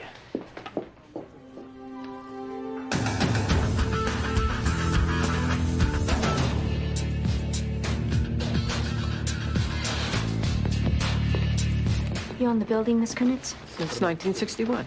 Did you know Tracy Llewellyn? Another young person came to New York to be an artist.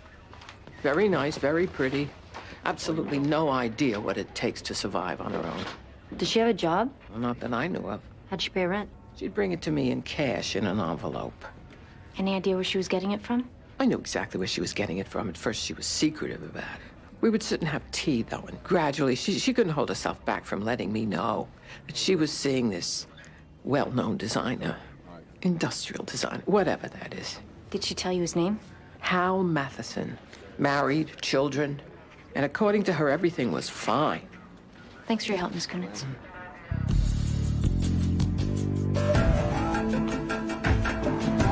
So, what's this about? There was an accident on the Grand Central Parkway. Someone got a partial plate that came up as possibly belonging to you. I wasn't anywhere near the Grand Central Parkway last night. Where were you? I was at dinner with a friend. Yeah, where was that? Restaurant called West. Who was a friend? What's going on here, guys? Just standard questions. I don't think so. You know someone named Faith Chandler? What happened to her? What makes you think something happened to her? Hey, stop playing cat and mouse with me. I want to know what happened to her. She was killed. What was your relationship with her, Bob? It started out she was just a hooker, you know. Here's $1,000, honey. Jump rope for me.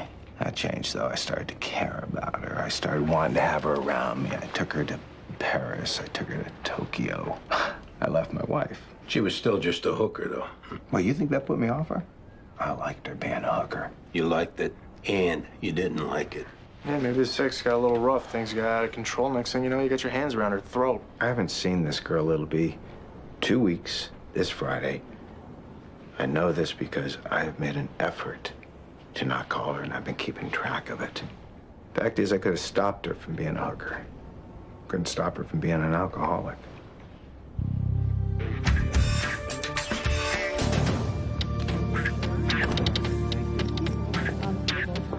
How can I help you? We'd like to speak to Hal Matheson. Hal's not here right now. I'm Paige Matheson, his wife. Can you tell us when he'll be back? Can you tell me what it's about?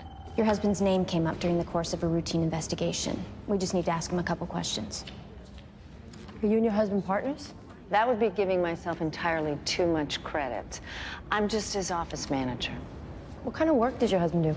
If you've ever used any of the high-end laptops or plasma television screens or small personal reading lights, you've experienced some of Hal's designs. He's an incredibly gifted visionary when it comes to the use of materials, miniaturizations, ergonomics, all of it. Paige, Hal's on the phone. Speak of the devil. Thank you. Hi, sweetie. Where are you?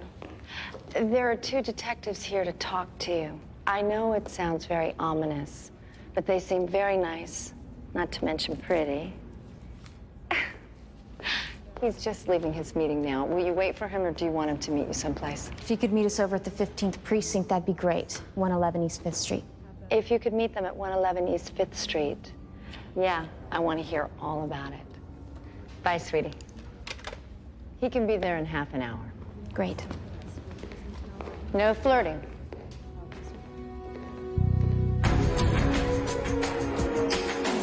Thanks for coming in, Mr. Matheson. Sure. We wanted to know where you were last night. I was at home. Which is where? Weston, Connecticut. Anyone there with you? My wife, my 2 kids. May I ask what it is I'm suspected of? Oh, you're not being suspected of anything. Your name came up in the course of a landlord-tenant dispute. What kind of landlord-tenant dispute? Do you know a girl named Tracy Llewellyn? Uh-huh. When was the last time you saw her? A few days ago. What's your relationship with her? How is this relevant to a landlord-tenant dispute? Are you paying her rent? Assume that I am. That's how it's relevant. Are you romantically involved with her? I'm not going to answer that. What kind of dispute is she having with her landlady? Tracy Llewellyn was found dead this morning. Oh, my God. We're looking into any possible motive someone might have had for killing her. Can you help us with that, Mr. Matheson? How could anybody kill her? Were you having an affair with her? For how long? About a year. Does your wife know? No. Anyone in your office? No. Could it have been a robbery? Doesn't look like it. Whoever killed her was someone she let into the loft. I can't believe it.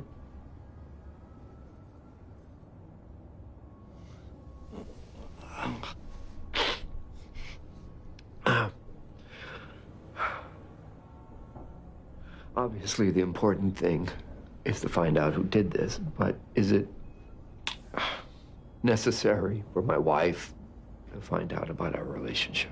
As long as you tell us the truth and it has no direct bearing on the investigation, no.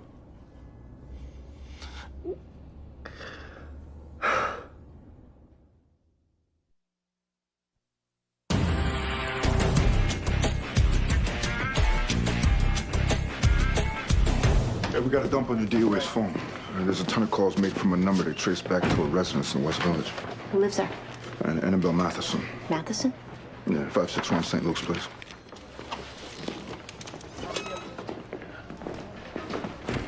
You got a minute? No, what's up?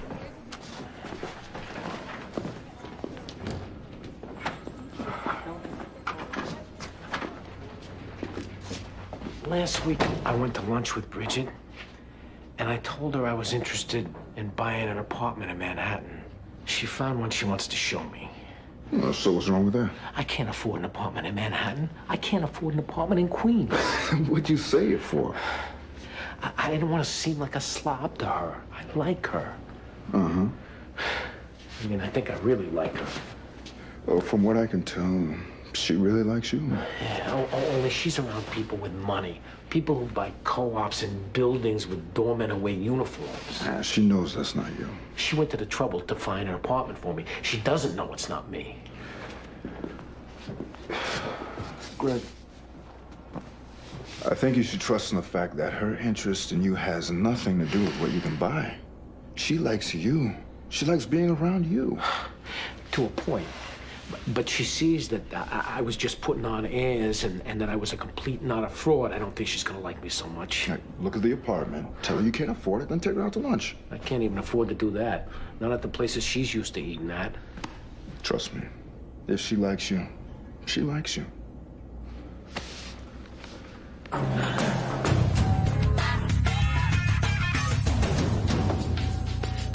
Well, looks like Annabelle's got the top floor. Not bad.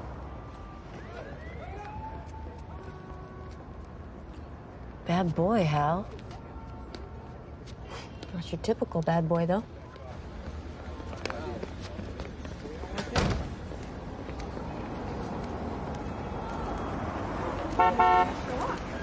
Mr. Matheson, who was that woman? My wife. Get in the car. Get in.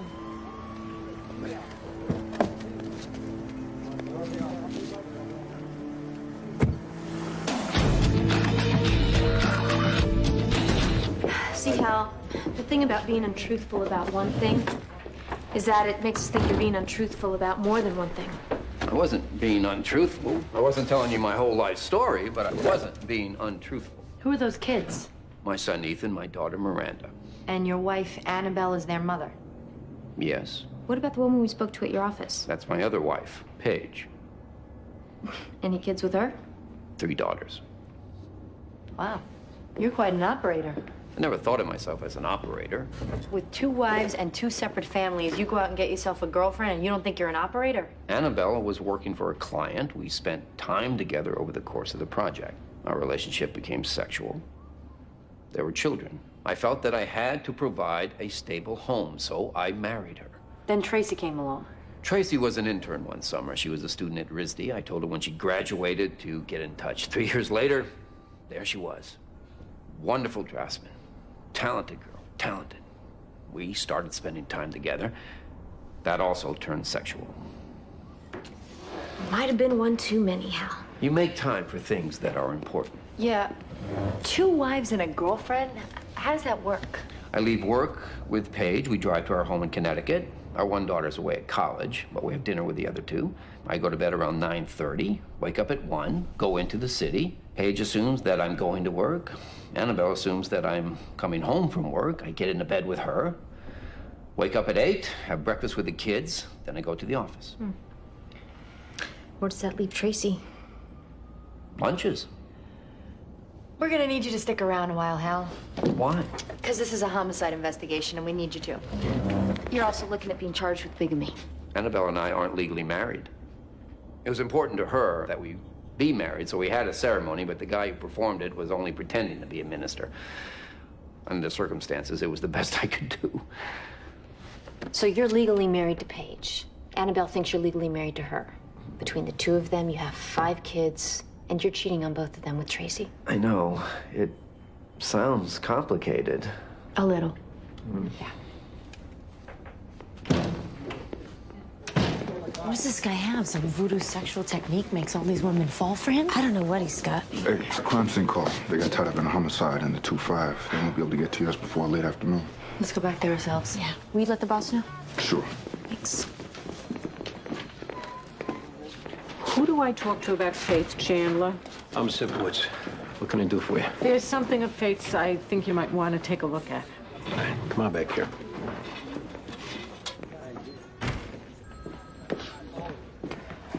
How'd you know her? I was her AA sponsor. In Alcoholics Anonymous, people have a sponsor to help them get through the program, the 12 steps. One of them involves writing a list of the people you hurt and how you hurt them. This is Faith's list. Maybe it'll help. How much time did she have?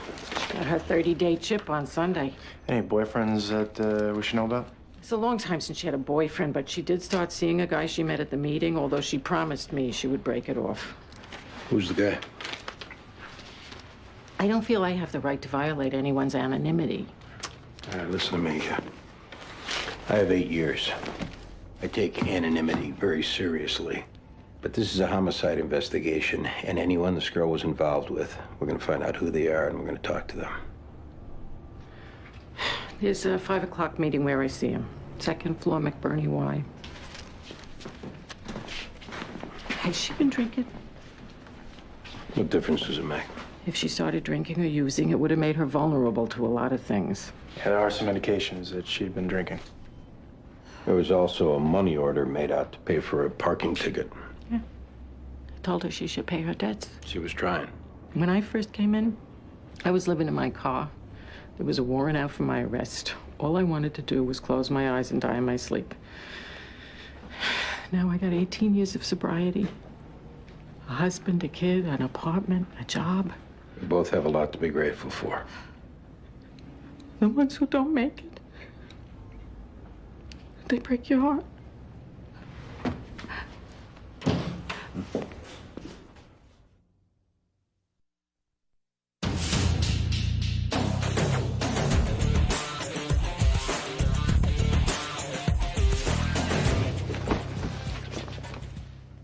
It's him. Still wet. Since he wasn't spending the night, she must have known she was in 2nd position.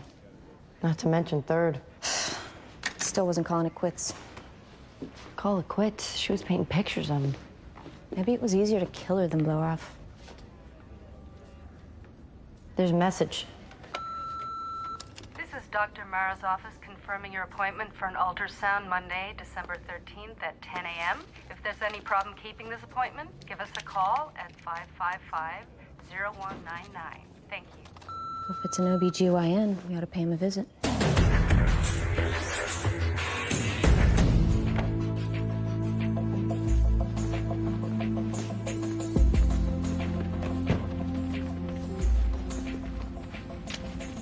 What can I do for you? I'm Detective Ortiz. This is Detective Murphy. We're with the New York City Police. Let's see some ID. You have a patient here named Tracy Llewellyn. Last scheduled appointment was a week ago, Monday, 10 a.m. Patient records are confidential. If you want to see him, you're going to need a court order. Tracy Llewellyn was murdered last night. We can get a court order. We can close you down while we comb through your records. Or you could cooperate and answer a few questions. Let's hear the questions. Was Tracy Llewellyn pregnant? In her first trimester. Was she here by herself? A guy was with her, older, nice looking. White, black? White. Kind of grayish hair. I think he had some kind of beard. Would you know him if you saw him again? Probably. Not too many people paying cash. Thanks for your time. Something happened with her you might want to know about. She and her guy go to meet with the doctor, and while they're back there, another guy comes in, who's also a detective, so he says. Shows me a badge. I go to write down his information, same as I did with you, and that's when he admits that he's a private detective. What was he here for? He wanted to know, was Tracy Llewellyn pregnant? Would you have what you wrote down about him handy? Yeah. Name's Nick Mastriano. This is the PI license number on his card. Thanks. Crime scene called earlier. Technician saw the lipstick on your DOA. Said it looked like one he responded to in the 9th precinct. What age? Mid-30s, white, just like yours. I called the 9th squad and had the case folder sent over here. Any other common denominators? High blood alcohol on theirs. And you said there'd been signs of drinking with yours. Yours was in AA. Theirs had just gotten out of rehab. It's not a lock, it's a pattern, but it's a possibility. We take this? I'll check with homicide, see if there's any other open cases we're looking at. Where was your husband last night, Annabelle? He was with me. The whole night? He works until very late, most of the time. Like how late? 1, 2 in the morning. He gets his best work done when it's quiet. So he got home at what time? It was 2:45. Can I ask what this is about? Is the name Tracy Llewellyn familiar to you? No. We have information that leads us to believe your husband had a relationship with her. What kind of relationship? An affair. I don't believe that. He's admitted to it. Is she somebody he works with? At one time she did, yeah. It's my fault. How is it your fault? If he felt isolated from me, if I wasn't giving him the kind of connectedness that he needs, he's gonna find it somewhere else. His connectedness to Tracy led to her getting pregnant. When is she due? Tracy was killed last night. And you think Hal killed her? It's a distinct possibility. It's not a possibility. It's not even a remote possibility. What if she was holding him up for money? It wouldn't matter. Hal would get the money. Or what if she wanted him to marry her? He would have told her that he was already married. Maybe she wanted him to get a divorce. You asked me where Hal was last night. I told you he was with me. I know you're doing what you have to be doing, but you don't know him. This is not a man who kills women. This is a man who loves them. God grant me the serenity to accept the things I cannot change, the courage to change the things I can, and the wisdom to know the difference. Amen. Keep coming back. It works if you work it. Which one is he? Glasses.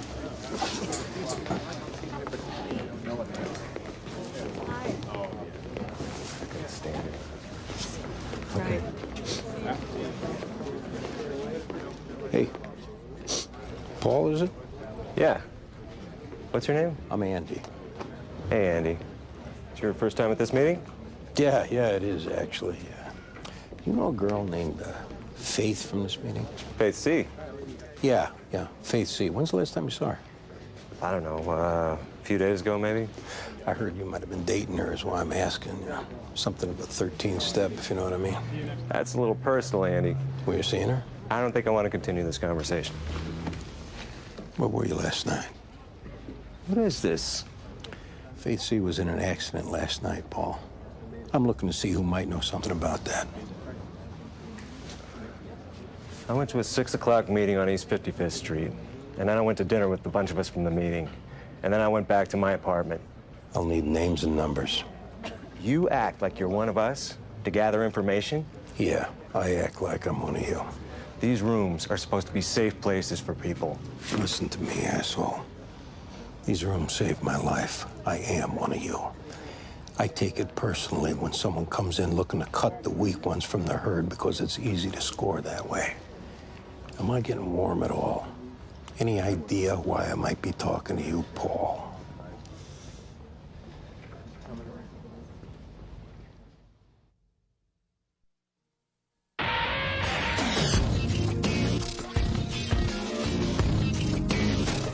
Apartments don't come available in this building all that often, which is why I thought you should see it.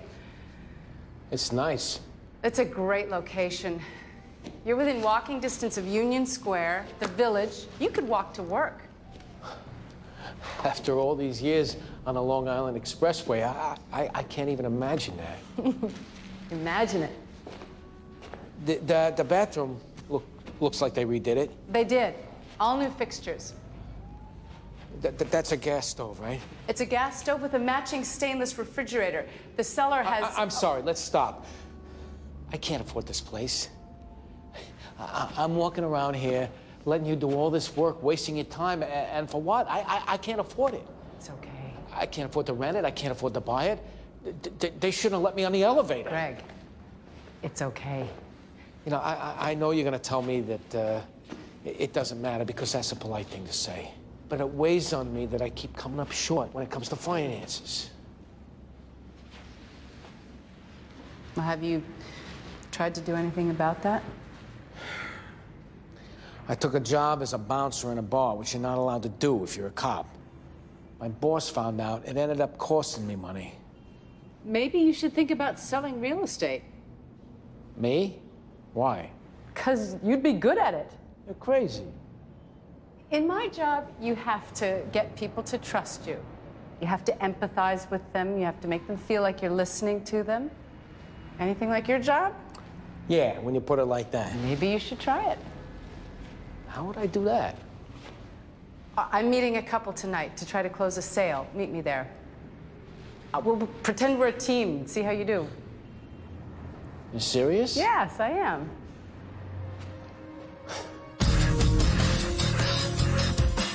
What can you tell us about Tracy Llewellyn and Hal Matheson, Nick? I'm a licensed private investigator.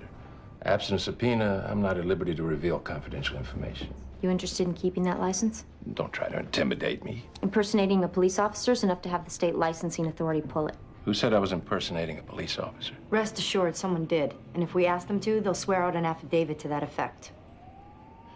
I was hired to surveil Hal Matheson to see if he had a girlfriend. Who by? Who else? His wife, What's her name? Paige Matheson. What did Paige do when you told her Tracy was pregnant? She didn't take it too well. Which means what? She offered me $10,000 to have Tracy killed. What'd you tell her? That I wasn't in that business. I told her, however bad it was, she'd only make her life and her kid's life worse if she got involved in something like that. How'd she respond? She nodded, thanked me, and left. I'm afraid to ask. Tracy's dead. For what it's worth, I thought I talked her out of it. Anything more match up in the two cases? Ours wrote about some guy in her AA group that she felt bad for having let on. The one in her 9th squad got in trouble for doing the same thing when she was in rehab. There's a third case. Female, white, 37 years old, found strangled in a flop house off 8th Avenue. Similar thing with the lipstick. She had a medallion that says 1 day at a time. That's significant? It's an AA expression. You sound like you know what you're talking about. I do. The borough gonna put together a task force? We'll use teams. Female undercover with a male backup. We'll also set up video surveillance outside. If we focus on the Village, Lower East Side, and Soho, there's 35 meetings a day. Since I go to meetings anyways, I might as well be backup on one of them. If I gotta go on my own time, that's all right. You don't. I got the borough to authorize overtime. You want to be involved as well? Sure. I'm briefing the task force at 6 o'clock.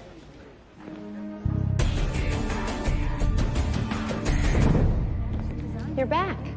We need you to take a ride with us, Paige. Now? There's a couple things we need to ask you about. Oh, I can't leave here in the middle of the day. It's kind of important. This is also important. We'll get you back as soon as we can. We have a prototype due on one project, drawings due on another, and clients are flying in from Stockholm on Friday. Paige, we need to do this. Okay, I'm just gonna get my jacket and my bag.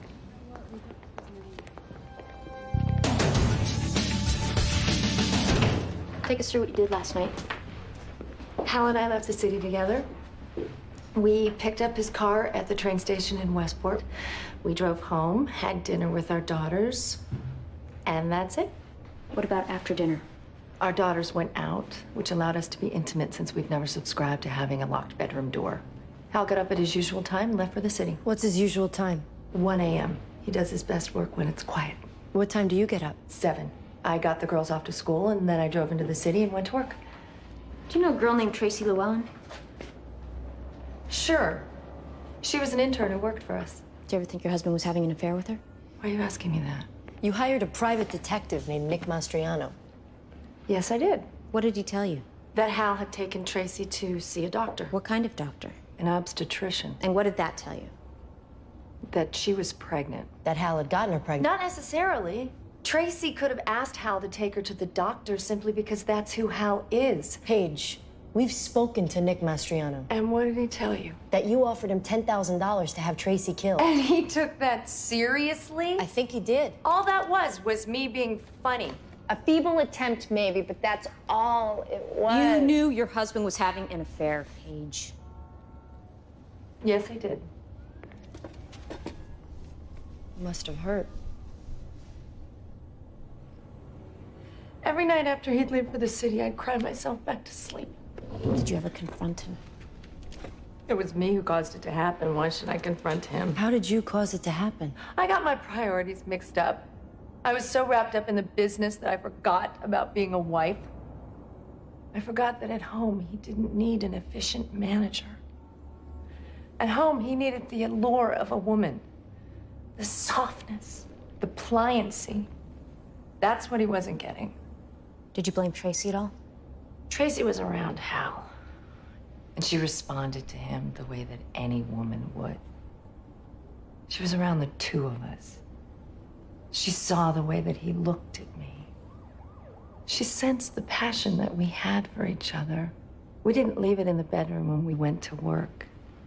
It surrounded us. It came off us like mist off a pond. She saw it. She wanted it. Who could blame her? Hey, can I talk to you guys a second?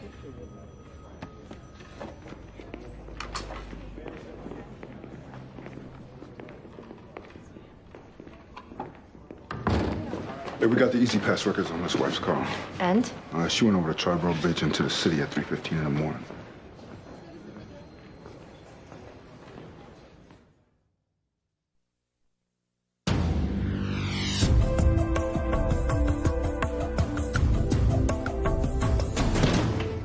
You know that Easy Pass you keep on the windshield of your car? Yeah? It creates a record of the date, time, and location for every toll it's used for. So what are you saying? We're saying you went to the city last night at 3:15. I was going to check up on him. So if we check with the night man at that building, he'll confirm you showed up there? I changed my mind. He doesn't deserve the kind of wife who spies on him over a little affair. Paige, Affairs happen. They happen all the time. your husband has another wife, Paige. That's ridiculous.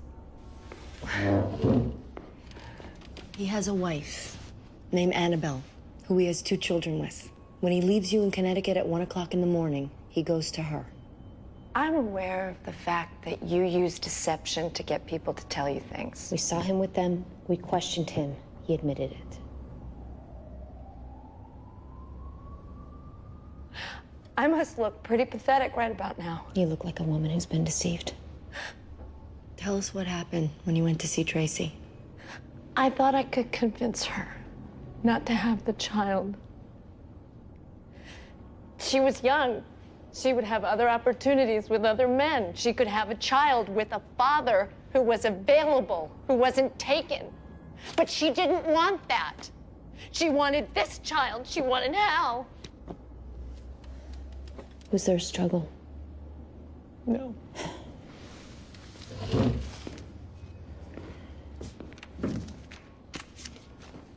Get yourself a good lawyer, Paige. Maybe they can make a case for temporary insanity.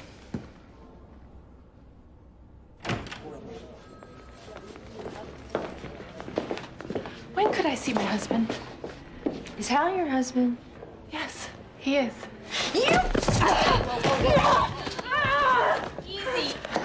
Okay. Calm down. Okay.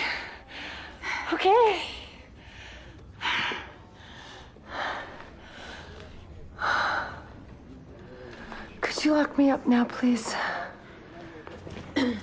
What was that about? There's some things you need to know, Annabelle. It's probably best you hear them from us. Please don't tell me Hal's being arrested.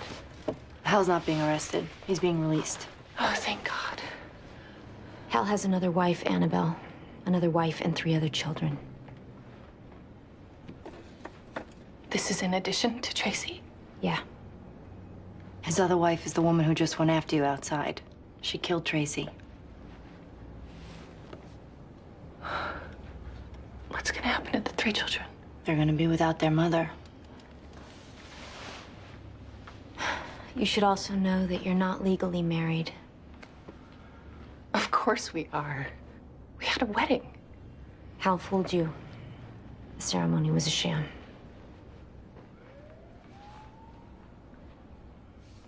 You want to take a minute and get yourself together? We'll tell Hal you couldn't wait.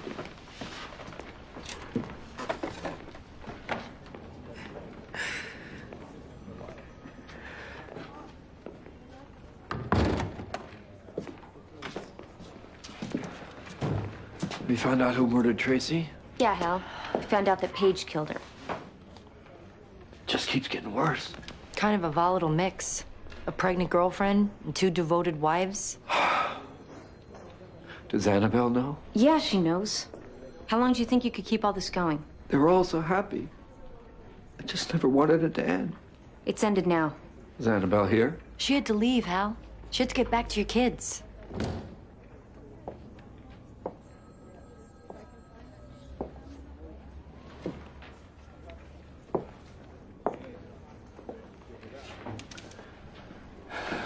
So much I need to tell you.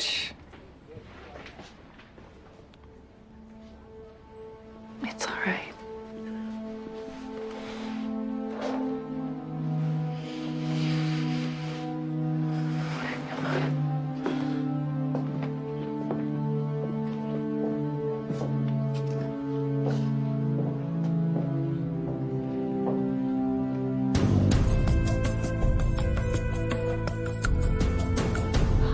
I love the area. Gramercy is great. I worry about the hooker trade over on Lexington. That's been pretty much cleaned up. I don't think so. Although, to be sure, I have a friend who's a detective I can ask. It's a great building. It's a Candela building, which means the 12-foot ceilings, the crown moldings, the gallery. It feels old. It is old. Told you Norman wouldn't go for it. Allie, I'm not ruling it out. It's okay. Just gonna take one last look at the master bedroom, then we'll go.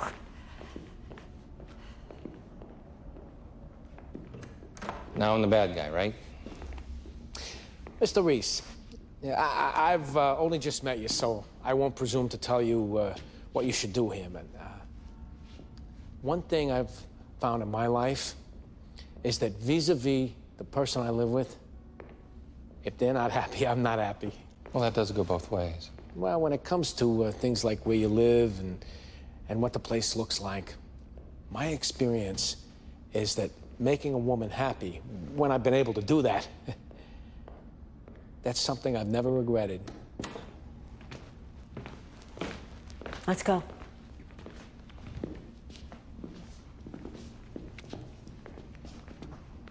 We'll take it. You don't have to do that. I know I don't. I want it. Really? Tell the seller that we'll write up an offer and have it over to them by noon tomorrow. Oh, thank you, baby. Thank you. Thank you.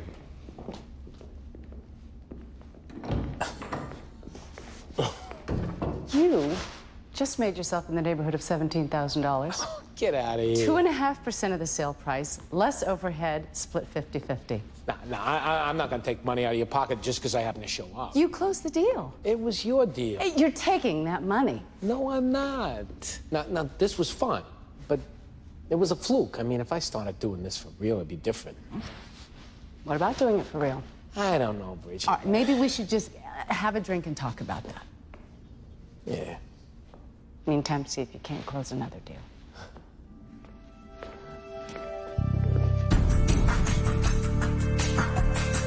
We're going to be putting you into a rotation of AA meetings in Lower Manhattan. The object is to draw a guy out and have him approach one of you the same way he approached his victims. From what I understand, that means raising your hand and asking to speak. Detective Sipowicz has some suggestions as to what you might say. The chances are we're dealing with somebody who, for whatever reason, is turned on by weakness. We're guessing that he approaches his victims after a meeting, invites them out for coffee, then finds a way of enticing them to drink. Once he gets them loaded, he kills them. Clearly, the victim has to seem vulnerable to being enticed. That means describing incidents in the past where you were out of control, or maybe you did something that you were ashamed of because you couldn't help yourself. How much detail we expected to provide? As much as you're comfortable with. Wait a minute, so what we say in there, we're making it up, right? Entirely up to you. Main thing is you make it sound real. Any other questions? Good luck. Sipowicz. I hope I didn't violate your privacy by calling on you. You didn't.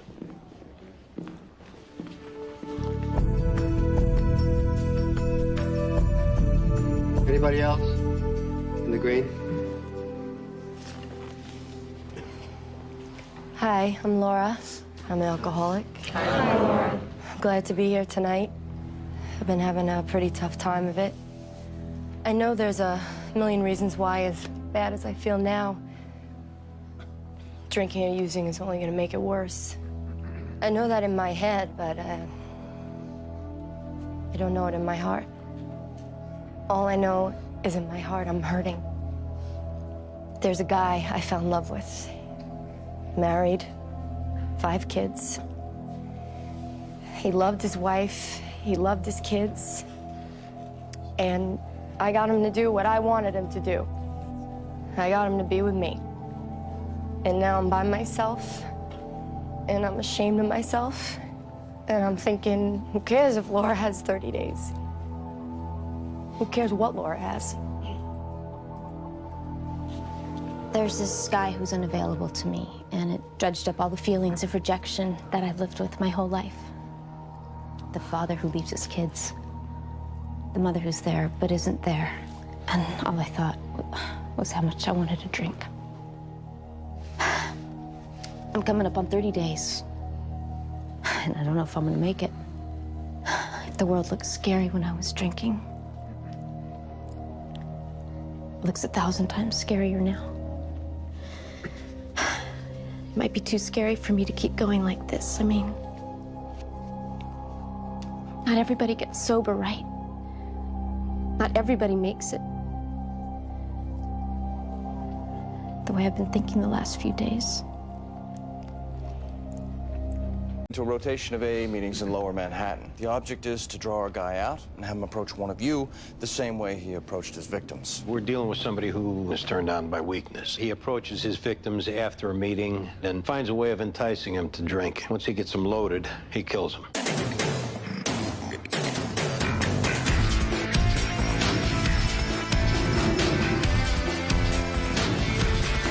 I feel like all I do is come in here and whine. My sponsor gave me a list of things to do, and I didn't do them, and I guess she got tired of hearing me make excuses for not doing them, so she fired me. And I start in, you know, she's wrong, she should have stuck with me. I got 3.5 weeks without a drink or a drug, and I'm flunking out. I keep waiting for it to get better, and it doesn't. I'm alone except for when I'm at a meeting. And I'm lonely. God, I'm lonely. I guess I'm supposed to stop now. Thank you. We'll take a 15-minute break. Please, no smoking on the church grounds. Thank you so much for sharing. Oh, you're welcome. You have such honesty. Thank you. Do you mind if I ask you a personal question? It's all pretty personal in here. Is that your hair's natural color? Uh-huh. Would you consider selling it? Selling my hair? I wholesale hair to wig makers, and your hair is the shade and texture that I'm currently looking for. And it would be an opportunity for you to earn and get your foot in the door. I don't want to sell my hair. Do you want to hear the going rate for hair like yours? Kind of attached to it. That's good. Will you think about it? I will. You heard of HALT? No. What is that? Hungry, angry, lonely, tired. Any one of those is when you're most at risk of drinking. Right now, I guess I could check the box next to all 4. After the meeting, you want to get some breakfast. Cross at least one off your list. Okay. You don't have a sponsor? It might just be temporary. But you don't have a sponsor now? No. I'll be your sponsor. That's okay. We'll do it another time. Okay. And after the meeting, we'll go out. Well, I gotta get to work. This is my card. I want you to call me. When's the next meeting you're going to? I'm not sure. Well, do you have a schedule? Yeah. Yeah. Well, I'm at this meeting every Tuesday morning. Thursdays, I'm at the 8 a.m. 79th Street workshop. Call me. I will. I'll be there in 15 minutes. Could you excuse me a second? Sure. Yes. We got another one.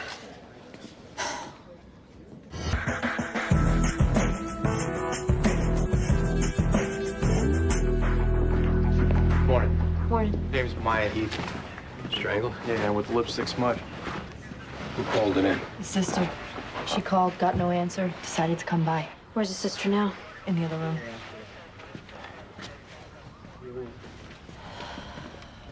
Miss Heath, you mind having a seat out here, please? I'm Detective Sipowicz. This is Detective Clark. I know this is a bad time, but we really needed to ask you a couple of questions. Okay. When's the last time you spoke with your sister? Last night, I called her when I got back from work to see what she was doing, and she said that she was on her way out to a meeting.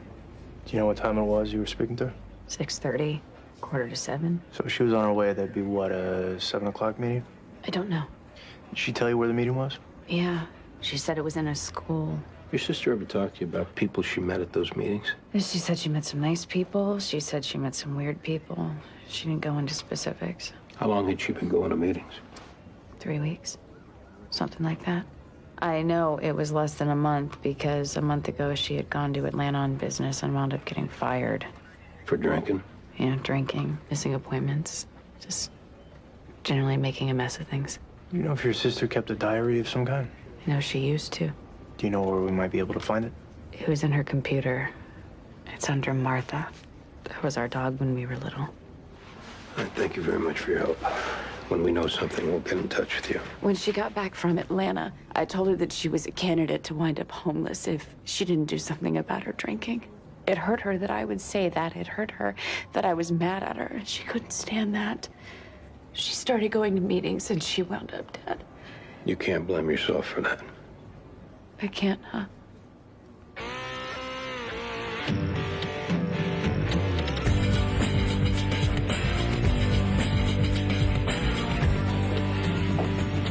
Fit the pattern?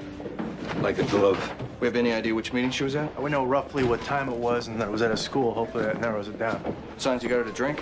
Yeah. We might also allow for the possibility that it's not a he. That female victim's strangulation. This woman that approached me this morning could strangle somebody. Was she coming out to you? I'd say she plays for the other team. Whether she was reaching out to help me or she had something else in mind, that I don't know. Is there some other way you can check her out? Yeah, she gave me a business card. Given that he or she got the DOA to drink before he killed her, we should canvass nearby bars. DOA wouldn't be drinking in a bar. Why is that? She would have been too ashamed. If she was gonna drink, she'd do it privately. Yeah, if it turns out we were covering one of the meetings that she went to, we'll have videotapes of people who were going there. Well, whoever it is waited a month between the first two, 3 weeks between the second and third, and 1 week before this one. We need to step it up, get him to go again. Yeah, I just got a call about a homicide at 13th and 3rd. Male stabbed. Who's up? I am. I don't want to take Sipowicz off the task force. Clark, you partner up with Jones. Metaboy, you work with Sipowicz.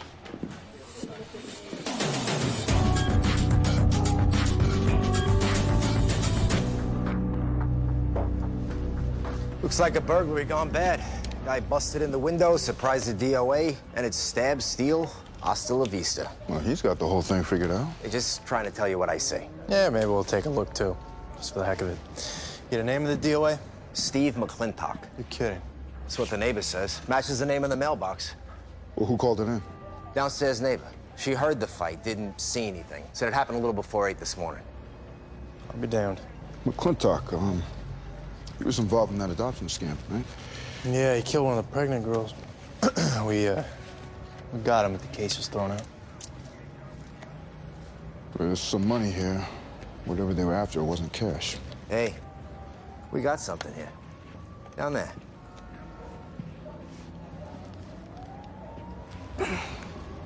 What is this, some kind of drug? Good job. Yeah, McClintock, he had a girlfriend, right? Name's Carly Landis. Yeah, well, we should talk to her. Yeah, we should.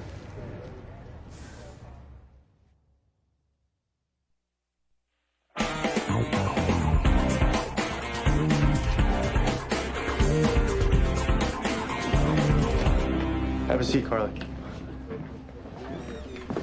Where were you around 8 this morning? You want to tell me what this is about? Just answer the question. I think I have a right to know why I'm here. Just answer a few questions. I'll tell you. I was helping a woman named Rhoda Weiss. I'm her home health care worker. I got to her apartment a little before 7, left around 10. Thought you worked at a clinic. I got fired when Steve was arrested. You still with Steve? That also ended when he got arrested. Well, why'd you break up with him? Finding out that he killed somebody, for one, and two, because he threatened me with a gun and he hit me. Other than that, really great guy. When's the last time you saw him? About a month ago. And you haven't talked to him since then? No. What's he done? I assume he's the reason I'm here. He was killed this morning. Really? You don't sound too broken up about it. The last time I saw Steve, he gave me a black eye and he split my lower lip, so no. You know anybody who'd want to kill him? Oh, Steve ripped off so many people. Have you talked to any of them? You know if he was in any trouble? I know he needed money.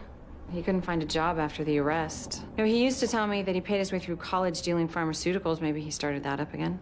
He used drugs himself? Oh, not that I ever saw. Look, I am working to forget everything that I ever knew about Steve. Whatever it is that you're trying to find out, I can't help you. You're sure about that? Yes, John, I am. Number of the woman you were with this morning.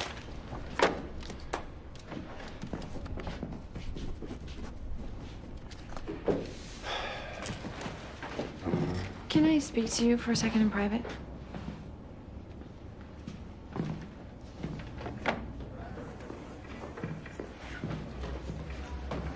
What do you want to talk about? I understand that you're angry at me. I guess I can't blame you for that, but I just want you to know that what happened between us that night was genuine. At least it was for me. And your boyfriend getting sprung on account of it, that was coincidence? No, I told a friend about you. Word got back to Steve. I swear, I didn't tell him anything. You expect me to believe that? His lawyer came to me and said that I had to help Steve out. She made it very clear that if I didn't, I would get hurt. I believed her. I knew how violent he could get when he was desperate. Why didn't you tell somebody? I was too scared. I think this is where I came in. You telling me how scared you were, how you needed someone to take care of you. Which was true. You don't have to like me. But can you consider the possibility that I'm not the person you think I am?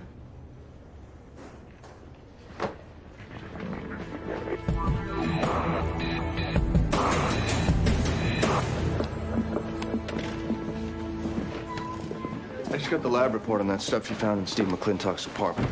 It was steroids. Really? Some high-end, state-of-the-art stuff. Was he a user? I don't think so. I mean, he was big, but not that big. Well, whatever you find out, be sure to bring narcotics into the loop. If you need to liaison with the feds, just let me know. Okay. We dumped McClintock's phone. There's a bunch of calls made to somebody named Darian LaSalle. We're gonna go talk to him. Good. Find anything in that diary? She mentioned someone named Roger from a meeting in a school. Based on the time, we figured out which meeting it was, got the phone list from that meeting, and got the number for Roger H. Comes back as being Roger Harborn. 2 arrests for domestic violence in 5 years. Gonna go bring him in. Let me know after you talk to him.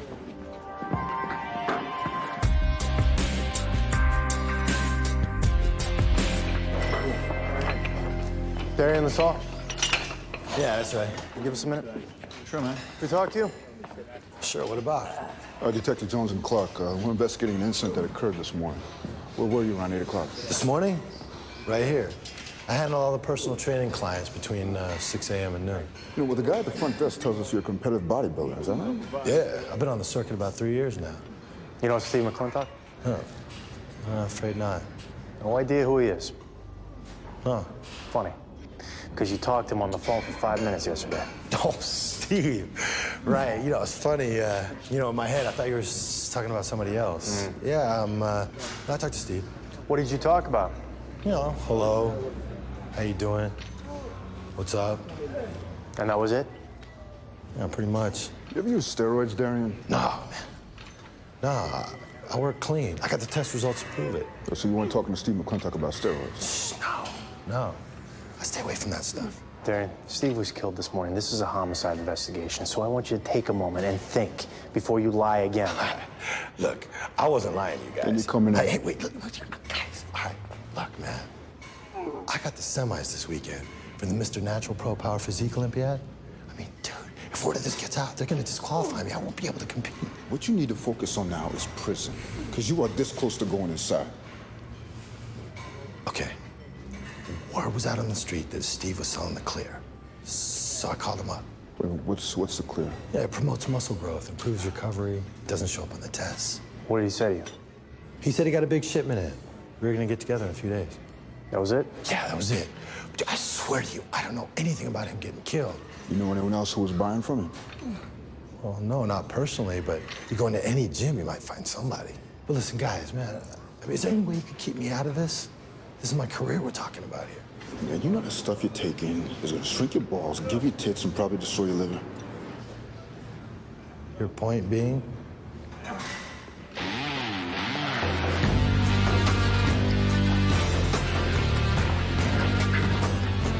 Have a seat, Roger. Something to drink? No, I'm okay. What do you need to talk to me about? You're a member of a group that meets at a school, is that right? You're talking about my 12-step group? Right. How'd you find out about that? There was a robbery in the school. We're talking to everybody who's been on the premises. Okay, well, I've been on the premises. Anyone in your group raise any flags? No. How about a girl named Maya Heath? How about it? What can you tell us about her? You think she's involved in a robbery? We're covering all angles. You know her? Yeah. When's the last time you saw her? Last time was the meeting. Which was when? Last week. Not last night? What's going on here? Where were you last night, Roger? I had to work late. I thought you said you sell copy machines. I do. What do you have to do late? Sales calls. Sometimes they don't let me in during business hours, and I got to go late. That doesn't ring true, Roger. People don't stay late to talk to salesmen. You were drinking last night. No. No, I wasn't. Yeah, you were. I can smell it on you. Where'd you take Maya from the meeting? I didn't go to the meeting. I want a list of those sales calls. Well, I'd have to go home and look for it. No, you can forget about going home. You're going to sit here until we can verify that you were where you say you were. If we can't, then we're going to have a different conversation. Did somebody do something to Maya? Yeah. What'd they do? They killed her.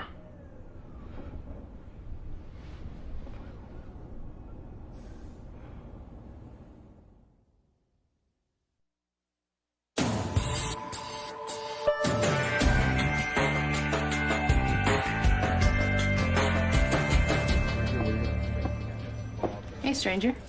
Hey, what's up? I have to meet a guy in narcotics about approving a wire. Can I interest you in lunch? I have an hour. I'd like that, but I'm kind of snowed in. Task force thing? No, actually, I got pulled off that. It's another, homicide. Remember Steve McClintock? Sure. Is he the victim? Stabbed. Looks like he was moving some drugs. Any sign of Carly Landis? She says they broke up. She doesn't know anything about it. So you've already talked to her? Yeah. Well, we know how trustworthy she can be. Yeah. And right now, we got nothing pointing to her. So, maybe, lunch, day or two? Sure, fine. Just let me know. I'll do that. And keep me posted about the McClintock thing. Absolutely. Hey, John, I just talked to narcotics. They picked up a guy named Nathan Creek carrying a couple of 100 doses of that steroid we found in McClintock's this morning. Who's Creek? A drug dealer. He's also got a burglary and assault on his sheet. When they pick him up? About an hour after McClintock got killed. He's at the tombs.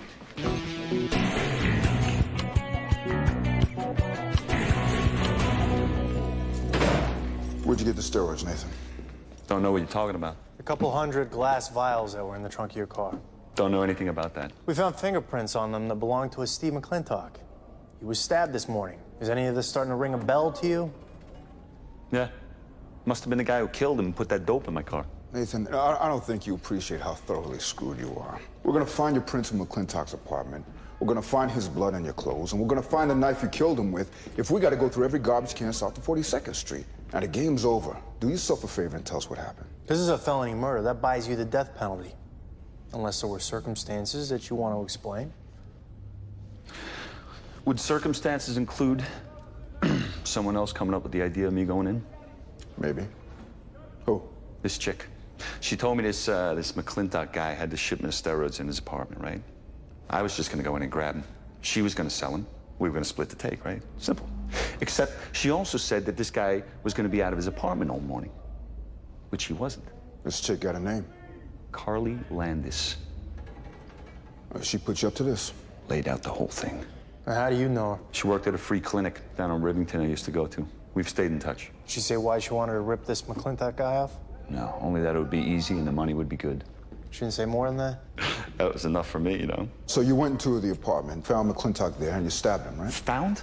Found? Whoa. I mean, he came at me like a bull. If I hadn't done him, he sure as hell would have done me. I mean, I can argue that. I mean, that's self-defense. That's legit, right? What, did you defend yourself while you were breaking into his apartment and robbing him? Yeah, that's right. It's exactly what I was doing.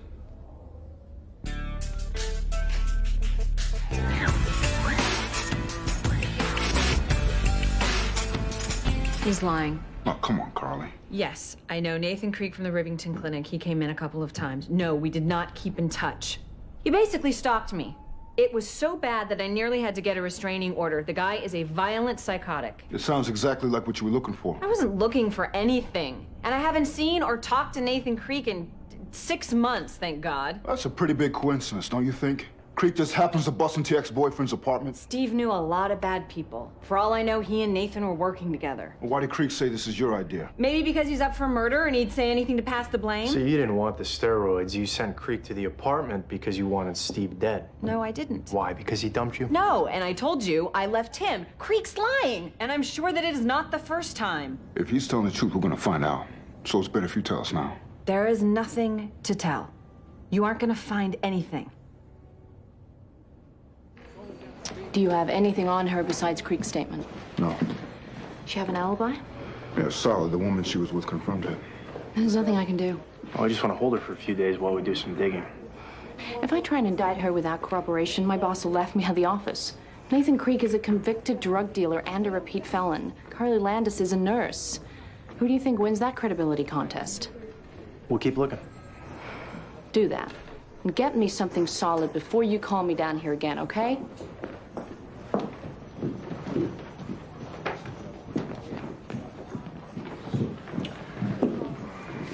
So, Carla tells Nathan Creek that McClintock won't be in his apartment that morning. But she wants McClintock dead. So you gotta figure she knows he'll be there that morning. Yeah. Yeah, but how'd she know that? Good question. Any progress remembering their names? I'm not sure. I'm remembering making sales calls, but I'm not remembering when. What about Maya? You remembering anything about her? I liked her. I wanted to go out with her. She feel the same way? No. She said that she wasn't ready to be dating anyone. She had issues with men, whatever that means. Maybe I just wasn't her type. Who knows? What'd you do after she told you that, Roger? I don't know. What do you mean you don't know? I mean, I don't know. We were in a Chinese restaurant. It was after a meeting, and I don't know what I did. What meeting was it? The one on West Houston Street at noon. I saw her at the meeting, and I asked her to have lunch. I remember being at the restaurant and seeing the other people drinking these big bottles of Chinese beer. I remember waiting, and I remember at a certain point, I said to the waiter to bring me one. What about Maya? Did she have one? No, I don't think so. I think she got mad at me for ordering one. And I think she left. What's the next thing you remember after the beer? Getting woken up in my car by a state trooper. Where was that? Off the southern state. He write you up? No, sir. He did a field sobriety test on me, but my head had cleared by then. You don't know what happened between the time you ordered the beer and when the state trooper woke you up? The reason I got myself to start going to these meetings was because when I got drunk, there was no telling what I was capable of. I've been abusive. I've been violent. If you tell me I killed Maya, I won't argue with you. I'm so sorry.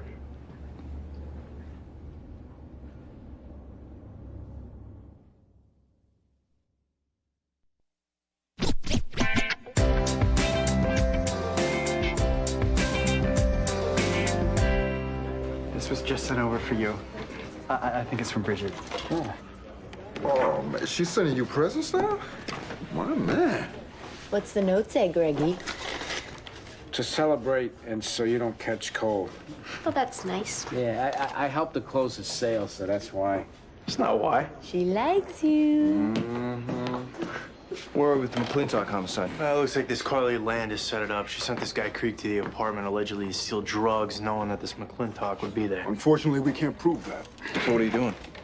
Continuing to work our way through McClintock's phone records. Yeah, there's Henry Delgado we have to talk to. We were just on our way over to his work. Don't let me stop you.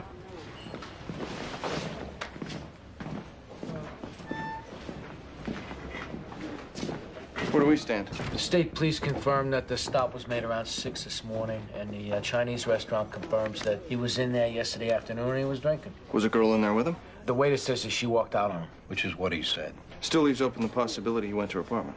He's a blackout drunk. If he did it, he wouldn't have been this careful to cover his tracks. Either of you ever run into this guy?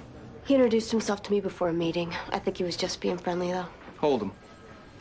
He's not the guy, boss. He was the last person seen with her. He can't account for his whereabouts at the time she was killed. All the more reason. If he did it, he'd have a story. You feel something for this guy, Detective?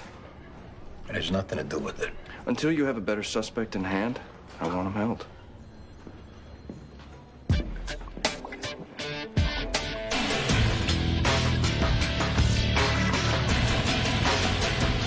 So the phone's in your name, but the apartment's rented to a Camille Delgado? Who's that? My mother. She's been there for years. I moved in about a year ago. Got my own phone. Why'd you move in? My mom's pretty sick. High blood pressure, congestive heart failure. I'm taking care of her. Well, we're investigating a crime involving Steve McClintock. Now, going through his phone records, we found a call to him made from your phone 3 days ago. I was looking for another home health care worker. A service recommended Mr. McClintock to me. He wasn't available. Mr. McClintock was an OBGYN nurse. What service recommended him to work with an elderly woman? The particular service? Yeah. Maybe you could dig up the name for us. I mean, I could try. I don't know. Right, now, you said you needed another home health care worker. You already have somebody coming in? Yeah, a couple times a week. Who's that? A woman named Carly Landis. Did she get you to call Steve McClintock and set up a meeting in his apartment this morning? No. All right, Henry, this is a homicide investigation. You were an accessory to the crime if you lied to us. I'm not lying. I talked to McClintock about nursing care. Look, Steve McClintock was stabbed to death. If you're involved in any way, you helped kill him. Now, you need to think about that a minute. My mother needs a lot of medicine. Beta blockers, blood pressures, cholesterol medication. Even with Medicare, it's more than I can afford. Carly Landis said she'd get me a supply of cheap meds if I placed the call. What did she tell you to say to him? That I wanted to buy a drug called the Clear, and that I would be at his apartment between 7 and 10 this morning, that's all. She say why she wanted you to do it? Something about McClintock owing her money. I didn't ask a lot of questions. It sounded like some sort of prank. Hey, he really got killed? Yeah. I was just trying to help my mother.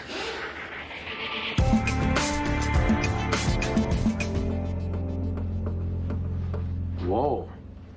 Take it easy, Greg. All these years going to bars, I should have been going to meetings. That's a stupid thing to say, you know that? Why? At least just pretend that you're taking it seriously. Come on, Andy. It's not like I'm not taking it seriously. I know that guy. From where? He was at the meeting this morning. He came over to talk to you during the break. And he asked me out. Out? Out? Out to get breakfast after the meeting. And then that woman came over, she started talking to me, and he backed off. What did we find out about her? Well, according to her phone records, she wasn't living in New York at the time of the first 2 homicides. This guy Roger was in meetings with the last DOA. You should take a look at this tape. You want me to get him? I'll get him.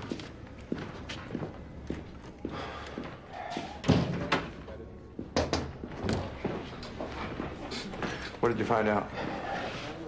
Your story checks out as far as the Chinese restaurant and the state trooper. What about in between? I don't know about the in-between. So I still could have killed her. Theoretically. What do I do? Right now, I want you to look at something. You recognize this guy? Yeah. I see him in the rooms. Anything you can tell me about him? I think his name is Justin. Smooth talker. Always has a lot to say about how good he's doing. You know if he knew Maya at all? Oh, yeah, he definitely knew her. I even remember a couple of times after a meeting, I saw them go off together. All right, I'm gonna have to put you back in the other room for now. Okay.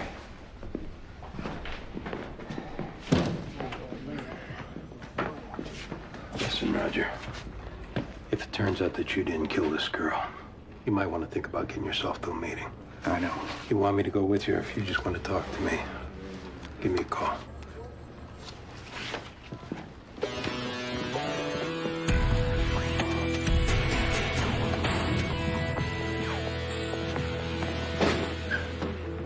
I go now?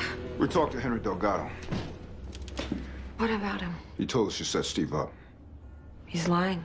With Delgado, we can prove you made sure McClintock would be in his apartment when Nathan Creek went in. That gets you a murder charge. It's not true. Don't you have to believe me?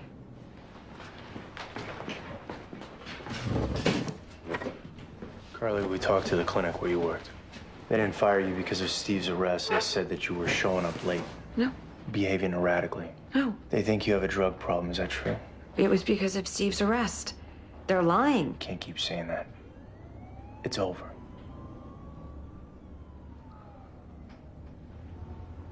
I'm scared, John. I can help you. But you have to tell me the truth. Was Steve giving you drugs? Mostly coke. And I don't know where he got it. He said that it was medicinal grade. It's really powerful. And what happened? Did he cut you off?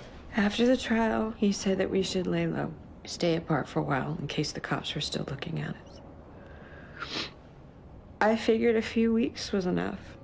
And when I called him, it's like he didn't know me. He said he was enjoying his space, and he didn't want to be together anymore. I said, okay. But the least you can do is help me out with some coke. Because I sure can't get that stuff on my own. He said, fine, I just have to pay for it. Pay for it? Seemed to me, after all I'd done for him, the beatings that I had taken, the sex, the lying that I had done for him, I already paid. So you set it up with Creek and Delgado. Yeah. Steve really was a bad guy, John. He identifies himself in meetings as Justin. This is what he looks like. Should he be in any of the meetings we're covering tonight, the backup's to go outside and call it in. We don't know that this is the guy, though. No, we don't. Just do what you've been doing. If he is the guy and he makes a move, I assume we'll be ready for him. The apartments are set up? Yeah, the dummy apartment is set up for the undercover to bring him to, and we have the apartment across the hall for backup. How much time do we have? Meeting's an hour. Figure there's a half hour with the conversation afterward. Make the call as soon as you spot him. I don't want to cut it any closer than we have to. All right, guys. Good luck.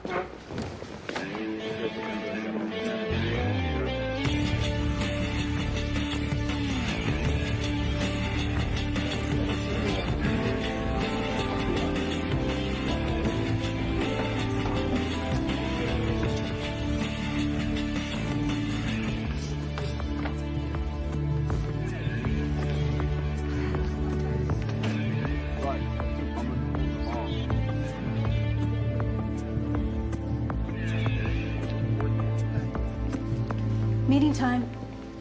We'll start the meeting by going around the room and introducing ourselves. My name's Grace. I'm an alcoholic. Hi, Grace. Warren, alcoholic. Hi, Warren. George, addict, alcoholic. Hi, George. Justin, alcoholic. Hi, Justin. I'm Melinda. I'm an alcoholic. Hi, Melinda. Elaine, alcoholic. Hi, Elaine. Hi, I'm Jack. I'm an addict alcoholic. Hi, Jack.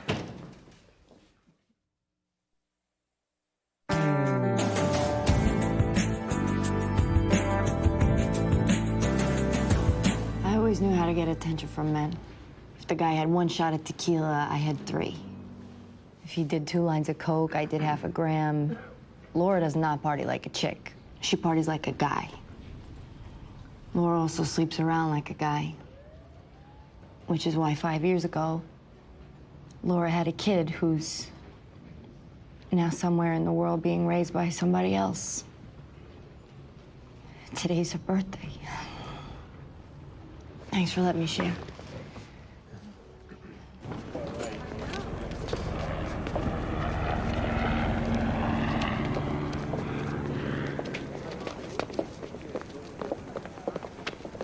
Do you want to go out for the others, get something to eat? I'm not really in the mood. You all right? You want to talk about it? Sure. Some days I'm better about things. Days like today, I look at the mess I made in my life and I can't imagine how I'm surviving. Sometimes I don't really think I even deserve to survive. If we only got what we deserved, most of us would be long dead. I know. You going to meetings? Yeah. You have people you can call? Yeah. Do you call them? No. You're thinking about getting loaded, aren't you? All the time. Maybe that's what you gotta do then. You saying I should drink? I'm saying you fight it as long and as hard as you can fight it, and then at a certain point, you can't fight it anymore. Asshole. It's him, right? Yeah. I'll let him know to get ready at the apartment. That kind of goes against what most people say, doesn't it? A lot of people are pretty good at making up rules for other people to live by. I don't do that. In the past, when I drank or used, I got into trouble. You want me to? I'll stay with you. Make sure that doesn't happen. I'm not gonna ask you to babysit me. What are we talking about? You have a drink to take the edge off. See, maybe you can do it. Hell, maybe you're not an alcoholic.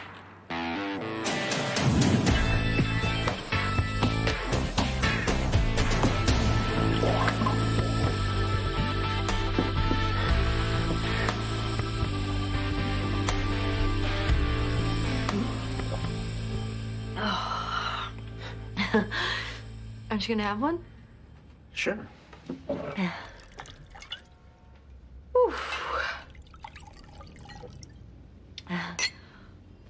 You have no idea how good that feels. Frees you up, right? What do you mean? Oh, you lose inhibition. I thought you were here to keep me out of trouble. I'm just saying that's the effect. I know it's had that effect in the past. And then it helps you feel not quite so ashamed of yourself afterward. Oh, right. Have another one. Okay. On the one hand, you put on this respectable front. You're well-groomed, you dress modestly, you even seem to care about this kid you gave up. I do care about her. I know you do. My mother cared about me.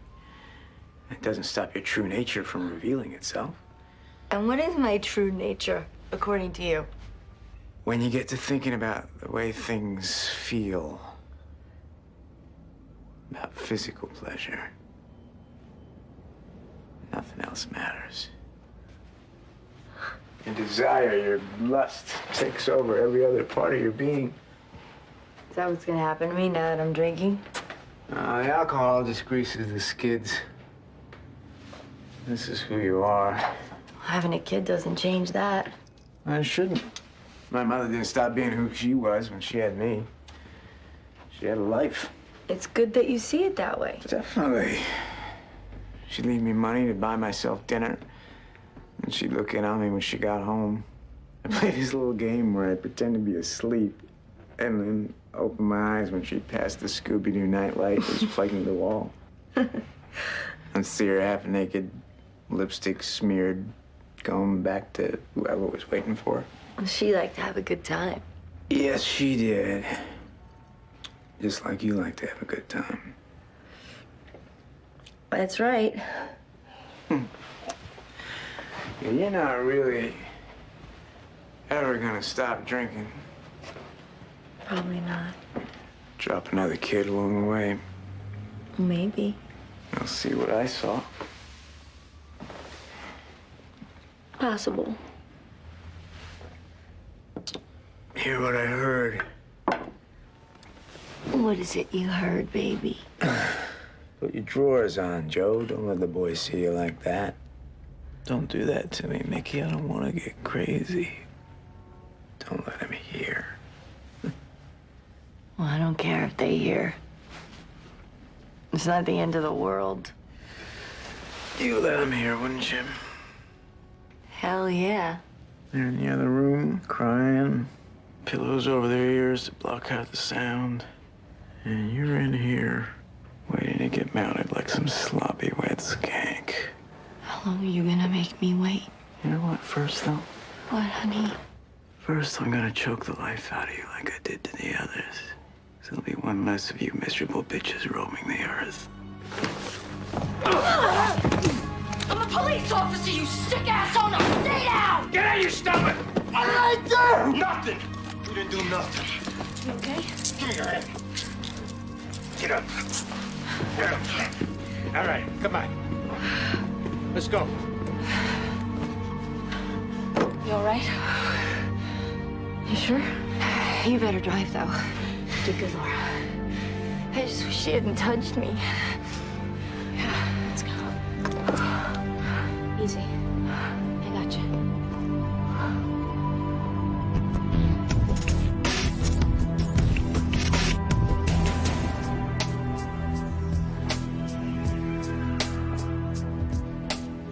I hear Carly Landis confessed. Yeah, Nice save. thanks. The reason I came by is because I wanted to apologize for what I said to you and Baldwin earlier. Don't worry about it. No, it wasn't professional. Because the truth is, I wasn't feeling entirely professional about you and her. I appreciate you saying that because the truth is I was a little uncomfortable about it myself. Really? Yeah. Listen, tonight's shot, but I'd really like to have dinner with you soon. I'd like that. Friday? I'd have to check. Yeah, it's clear. Friday then. Friday.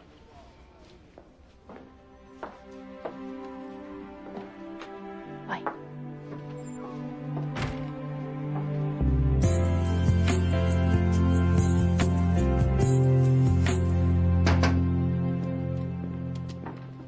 You went for it? 4 homicides. Good work. Thanks. You ought to say something to the girls, too. I will. No, I just spoke to a friend of mine who oversees the sergeant's exam. Yeah, huh? You passed. You're kidding. I thought you'd like to know ahead of time. Congratulations. Wow. You ready to be a boss? I don't know. I guess you'll find that out.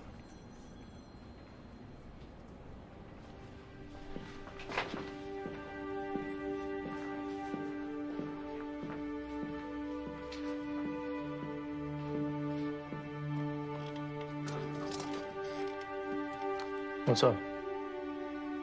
Nothing. Just an atom boy.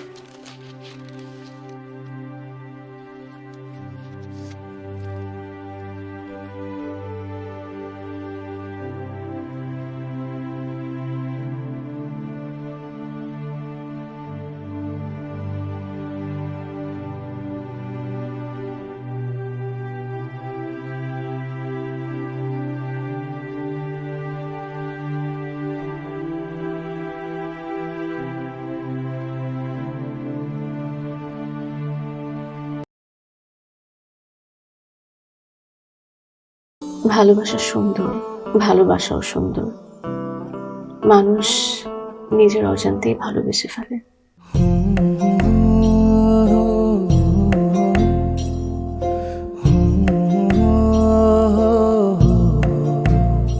আমার মনে হয় কি জানেন, আপনার মতো জানাশোনা কাউকে না আমার বিয়ে করা উচিত। এটা কি উপলক্ষে? ম্যাডাম, ফুলটা গ্রহণ করুন, তারপরে বলতেছি। ভোটার আইডি কার্ডে যার স্বাক্ষরের জায়গায় টিপসই দেয়, এখানে কেউ ডাক্তার। এই দুইজনের মধ্যে যে আগে ম্যাডামের মন জয় করতে পারবে, ম্যাডাম তার। একদিন না দেখলে তোমায় বন্ধু আন্ধার লাগে সব, তোমার এই প্রেমে এমনই টান। রুগীদের তো ডক্টরের কাছে আসলে ব্যথা কমে যায়, আপনি তো উল্টো বলবেন। আপনি কি একটু উল্টা? তোমায় ছাড়িয়া যাব মরিয়া, তোমায় ছাড়িয়া যাব মরিয়া, যেও না বন্ধু আমার, ভুলিয়া ভুলিয়া। আমার মনে হয় আমার সমস্যা কপালে। ম্যাডাম, আমার কপালে নেই, আমার কপালে আছে দাগ।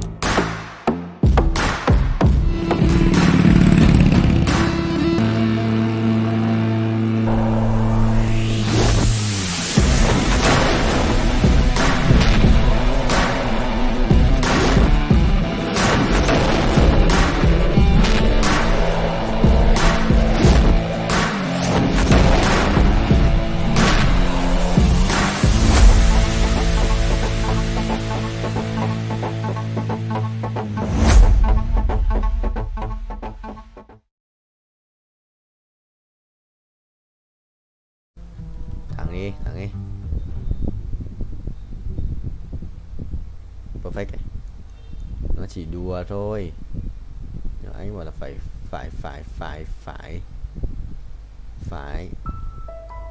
perfect mà đúng không? Anh chỉ lắm tay thôi. Nhưng cô bảo là phải.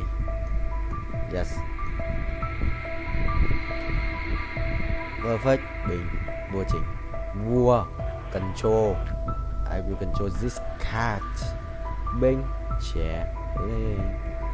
Binh. Chè. Lên. Perfect. Được. Chôn tao. 23 lap rồi. Cha dỗ. Broccoli. Chắc là vẫn là 26 ấy. Chắc vậy. Perfect thì được hay sao? Được. Perfect. Cút rồi. 25. Một chặt 26 chặt. Qua rồi lấy à? Rồi 27 không? 27 không? 27 không? 27. 27. Chắc là không được 28 đâu, gần rồi. Đấy, perfect landing, gần 28 rồi, không được. Chấp 2 sẽ là vua không vậy? 41 tuổi. Dạ thêm năng lượng ấy, tại ngày đang phải nhận thêm năng lượng. Ê, vào đây đúng là VIP ha. Ở cổng kia sửa xịn đấy, sửa binh chi linh xịn.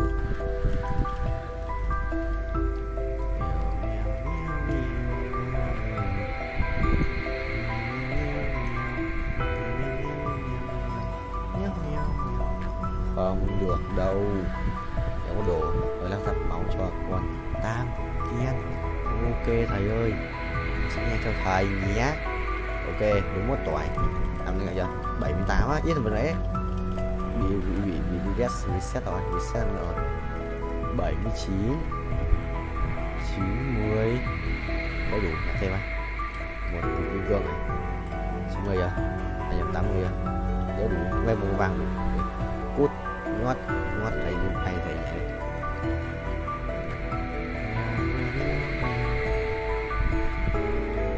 Không vậy, sao tự nhiên thằng Tam Ken chết rồi, Khá Xích cũng chết rồi.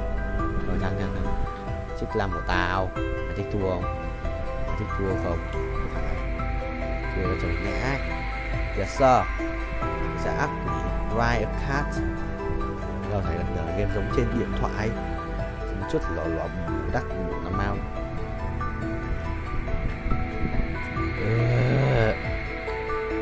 Mimic. Rồi quay phát cái 50 củ đấy ra một cái xịn xoàm binh chi linh đắc bù bù mau sẽ là vua của cái mày luôn. Ra từ ra quát ly ngồi xong gì mạnh nhất map 3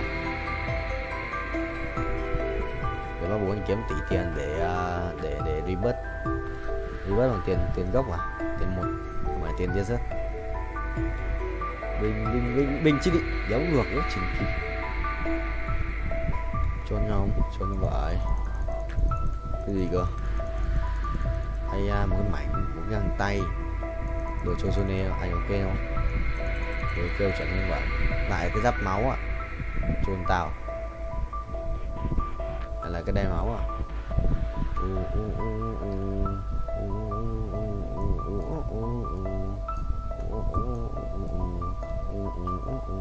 Cháu kiếm giờ kiếm ra chơi 40 tiền thôi đánh 5 chết 5 ra đầu win binh chỉ linh 26 lap à 69 là gần 27 à tí sang 28 ảo đá mà 43 rồi 44 rồi lần mình bay được mấy tỷ vậy quên mất rồi khổ quá không được rồi có qua lệ nào anh chỉ quay được 1 tiếng rồi sao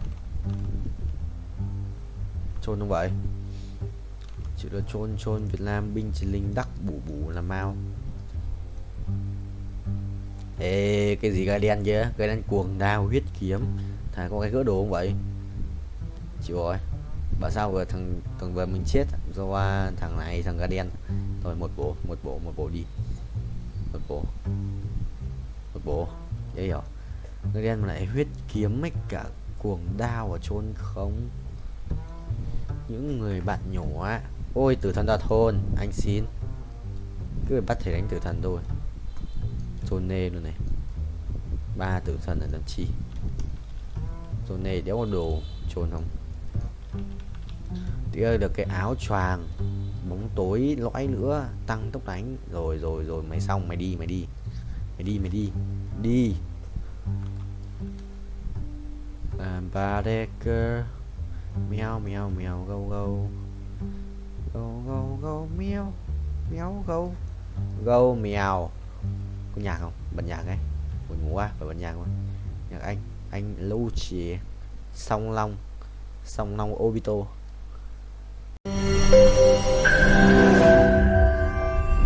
তোমাকে 15 লাখ টাকাই দিতে হবে। তুমি যদি দিতে না পারো তোমার বাবাকে কল দাও।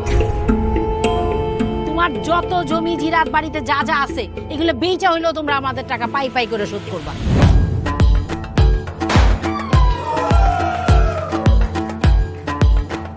একটা ব্যাপার কি খেয়াল করছো? শহরে কিন্তু দুইটা রূপ, রাতের এক রূপ, দিনের আর এক। বেঁধেছি ঘর হৃদয়ের পর, গাঢ় সবুজ ওই গহীন বনে। আরে ব্রো, সবসময় চিল থাকতে হবে, কিচ্ছু মাথায় নেওয়া যাবে না। ভালোবাসা হচ্ছে একজন আরেকজনের উপর ভরসা করে, একজন আরেকজনের হাতের উপর হাত রেখে এই জীবনটা কাটিয়ে দেয়। কিছু মানুষ এই রাত জেগে থাকে আর টাকার বিনিময়ে সুখ খুঁজে। বসুন। এখন তো সিরিয়াস হওয়া উচিত, তাই না? আমি তো কোথাও যাচ্ছি না পার্টি করতে। তুমি কেন যাচ্ছ? কেন বন্ধ করতে পারতেছো না বলো তো?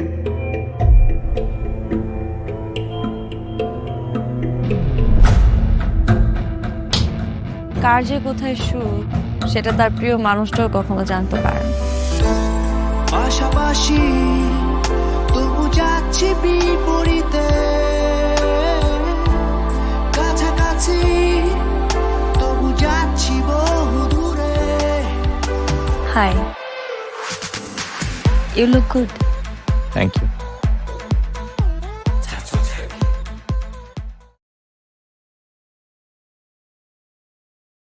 Của anh đi là chuẩn làm luôn ra sữa binh ấy, Michelin.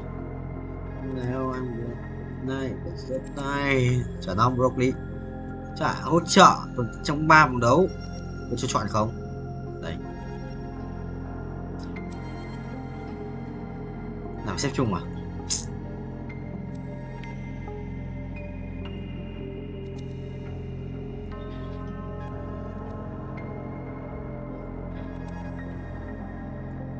Chỉ cần thân cha, nó thân cha, chỉ cho.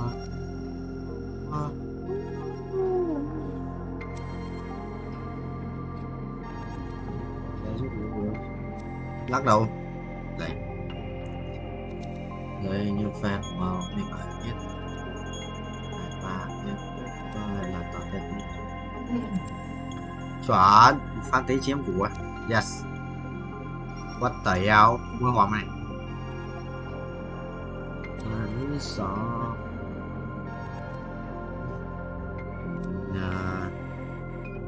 Sau này rồi.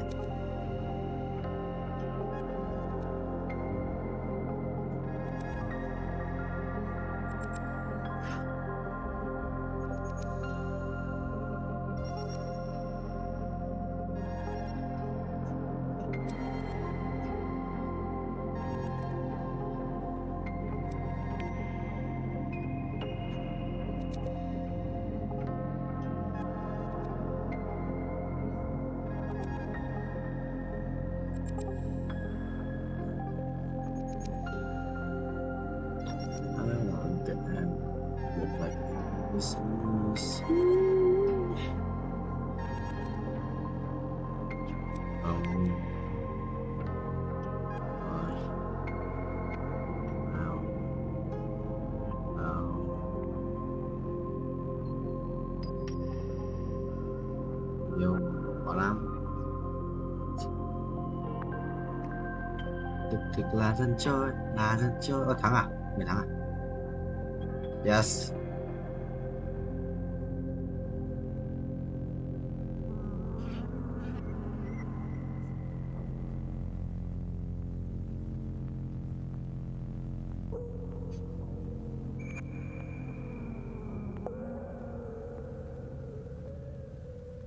Tao chốt cung là bạn xong nó chơi với quan tâm nhất, thế nên tao cũng đá nó ra đảo.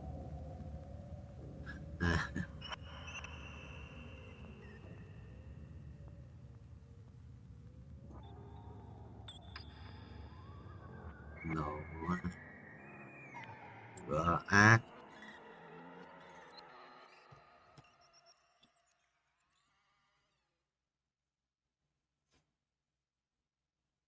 Best not san tại pha một cục lâu về broke lui tỷ vàng đéo nhặt, mình bet nhặt vàng đi thì sao biết thấy nữa.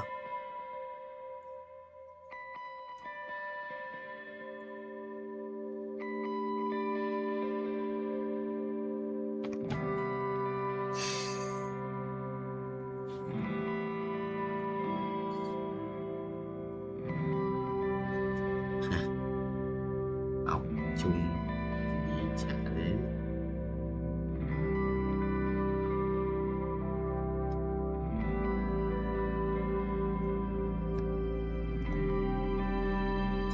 em sẽ rồi 3 thằng thắng nữa là xong. Mà ly xin 2 kìa block lui ơi, sự căng căng ấy, xin 2 căng căng đấy. Xin 2 kia là khó đấy, xin 2 đi rê rồi 6 xong đấu rồi khó đấy. Bảo mà xong đấu rồi khó đấy. Bây giờ không ai không phải hoàn thiện bộ bài 3 sao của thầy cái. Đủ tiền chưa vậy? 2 tỷ 3. 99%. 99% của anh em CK.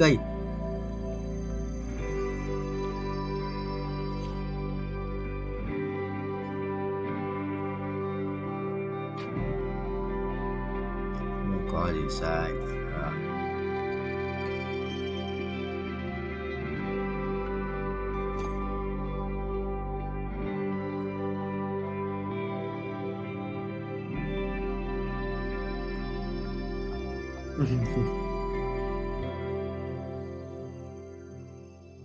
Khỏi gặp, khỏi khó chịu. Là lời mới những cái sót từ sau giờ chúng tiếp tục chạy.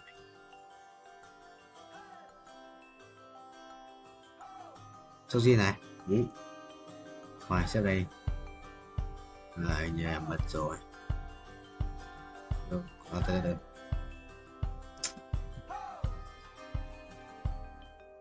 Nó phải làm như bố. Sao này? Hiểu. Chỗ một con lắc ấy. Lắc 3. Lắc 3 mu 3 này. Lao 3 này. Viên là 3 đúng không? 3 6 máu 2 round. Xong nhót. Nó không lắc kìa. Nó không có giảm heal chứ, mình nếu có giảm. Bây giờ mới có giảm heal ở trên. Nó đâu có giảm kháng phép, mình cũng giảm kháng phép. Sự căng căng ấy, đây là một kia sự đấu chết đấy. Phong phát cần chết con ấy rồi, thắng được. À không, con Agario sử dụng kinh ấy. Agario cút rồi. Lắc quang cút không chết à? Lắc quang biết ngay rồi. Cái con kêu đéo chết lá rồi buộc lui à.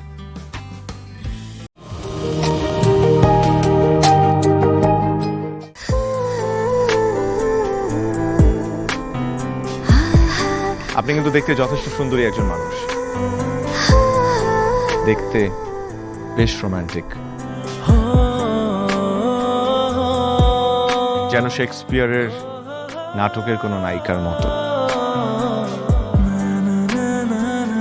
ভেবেছিলাম, কিন্তু আপনি তো পুরোটাই মর্মান্তিক। যে কোনো মানুষ আপনাকে দেখে মর্মাহত হতে পারে।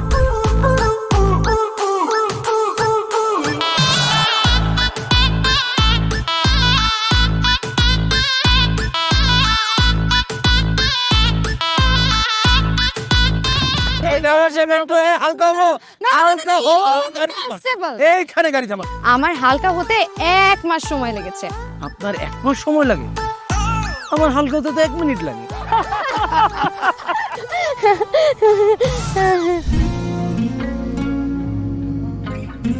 আমার কাছে মনে হয় জীবনসঙ্গী এমন হওয়া উচিত যার সাথে আপনি প্রতিটা মুহূর্ত উপভোগ করতে পারবেন, সারাক্ষণ খুনসুটিতে মেতে থাকতে পারবেন এবং তার মনে এমনভাবে বসবাস করবেন যে আপনার দিকে সে একটাবার তাকালেই বলে দিতে পারবে যে তার বেঁচে থাকার কারণই আপনি। পথে চলতে চলতে কথা বলতে বলতে কখন যেন হলে আমার নিমিষে অল্পে অল্পে আমিও হয়ে গেছি তোমার। ছোট ছোট ভুল ফুটে হলো ফুল যে তোমাকে পেলাম। গুটি গুটি পায়ে স্বপ্নের লাই আমি ভেসে গেলাম। আপনি কি মনে করেছেন একজন মানুষ আমার জীবন থেকে চলে গিয়েছে এবং আপনি সেই সুযোগটা কাজে লাগিয়ে আপনার ফিলিংস গুলো আমার কাছে এক্সপ্রেস করবেন আর আমি সেটা হ্যাপিলি অ্যাকসেপ্ট করে নিব? এই হচ্ছে আপনার বন্ধুত্বের নমুনা? রোদের পাখি তোর শহরে আমার মনের স্বপ্ন ঘিরে ওরে পাখি ওরে সারাক্ষণ তোর শহরে বৃষ্টি হলে ভিজে আমার মন।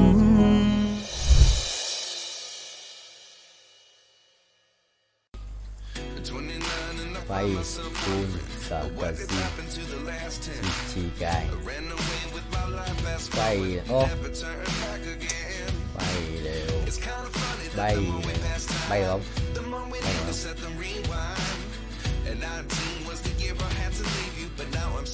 bay không không rồi rồi bao nhiêu phút đây 00335 không mất tích này.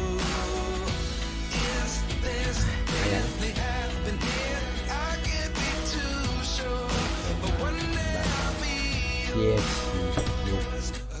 núp vậy không thấy không hiểu núp vậy con tàu ê cái con này họ chấm mà mấy con bằng kia là họ chấm hết chẳng biết là bao nhiêu qua tôi cài là lúc đó để được và này rồi đi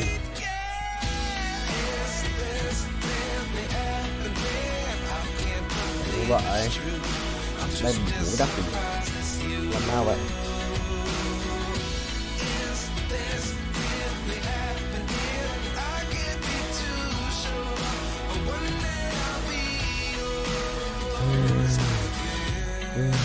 chuồn tao mày chuồn tao mày thích làm hỏng cho mình không lợn này xiềng vang với trang bị đặc sắc xong rồi tôi định tôi thuê tính Timor anh còn bài Timor bút sẽ kìm Timor quá cay xa nhá nhưng có ấn đọc được để dành Timor số gì tăng được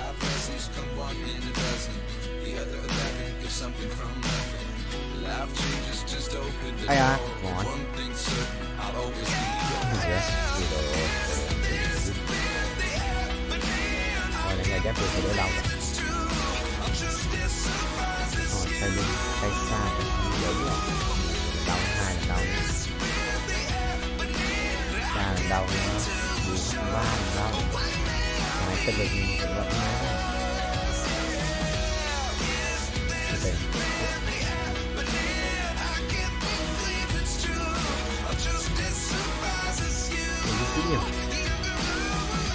Đoạn để cho thầy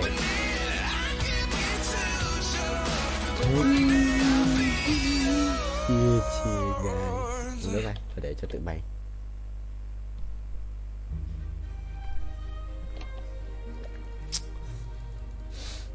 có muối nha. What the hell chuồn ra cút hết.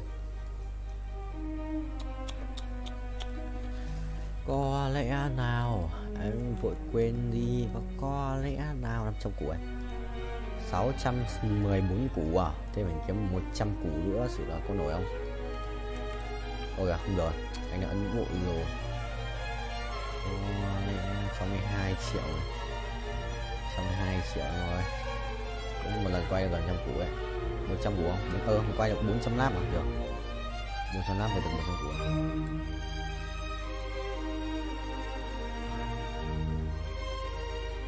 khủng bố nào.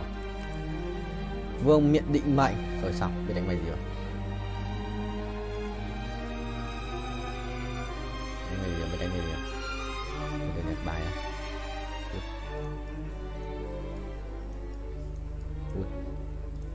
Có lẽ nào em vội quên đi và có lẽ nào quên đi có lẽ nào anh trong tâm trí em. Ôi dạ, cho cái này à? Là vậy rồi. Xong, đi. Vua tối ưu Aria. Bán này. Mèo mèo mèo mèo mèo mèo mèo mèo mèo mèo mèo mèo mèo mèo mèo mèo mèo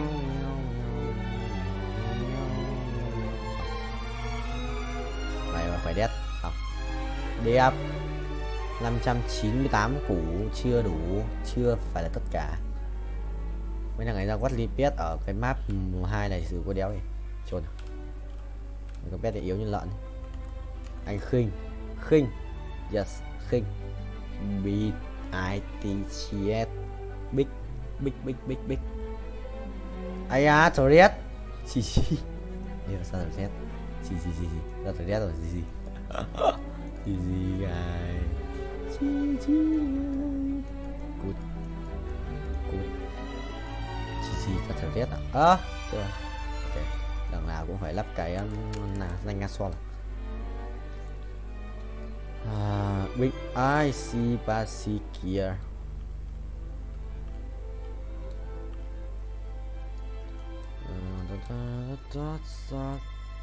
Ủa Sơn bố Hiếu béo đang playing Space War. Cái gì vậy? Ui dồi nháy phát 2 lần. Chuẩn không vậy chóm. Chuẩn đét cho thôi. Chuẩn và đét như phi công vậy. Ok bay tiếp bay cao. Thu rồi sao nhỉ? Thu rồi sao ấy? Thôi thằng Zena bắn đau lắm. Zena 2 đồ rồi chịu.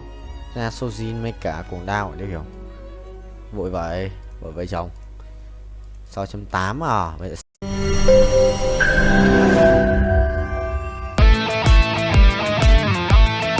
দরকার পড়লে একটা রিকশাওয়ালাকে বিয়ে করবো তারপর তোকে বিয়ে করতে তুমি যদি মরে যাও আমি তোমাকেই বিয়ে করব। দেখো বিয়ে এত সোজা আমার 5টা কন্ডিশন।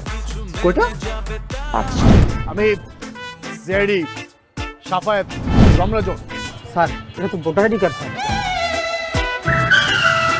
বাড়িতেই করবেন নাকি হোটেলে? না আপনি যেমনটা ভাবছেন বিষয়টা তা না আসলে। হ্যাঁ আপনি তো করবেন। তোমাকে দিয়ে হবে না আমি জানতাম শুধু সময় নষ্ট করো না। ভাই আপনি তো অনন্ত জলিল না যে অসম্ভবকে সম্ভব করে আপনার কাজ। জিমি কি হচ্ছে? আচ্ছা আঙ্গের একদম ভইরা দিমু যাচ্ছে সব বাইট কর। শর্ত দিয়ে বিয়ে শর্ত দিয়ে বিয়ে। ভাই যে বয়সে মানুষ গার্লফ্রেন্ডের কামড় খায় সে বয়সে আপনি কুত্তার কামড় খেয়ে হাসপাতালে ভর্তি হয়েছেন।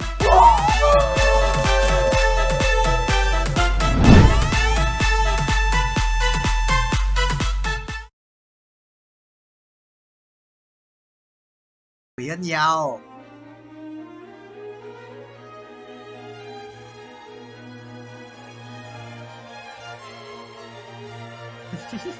Bố của con.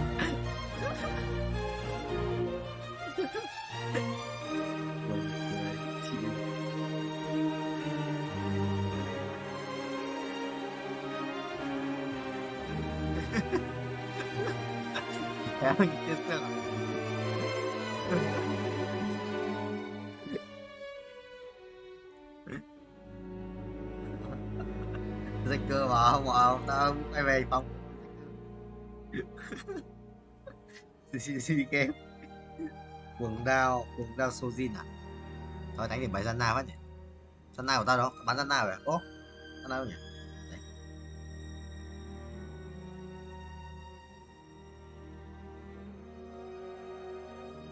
Vậy.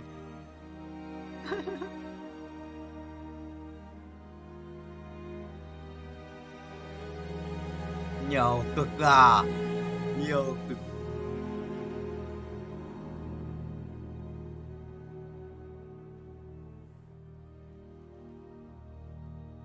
Được ăn bao lâu? Thế à? Gà gì? Gà gì? Gà đi á? Gà đi ở qua. Ai à? À, để trứng ở gà để trứng ở. Ai à, càng ấy.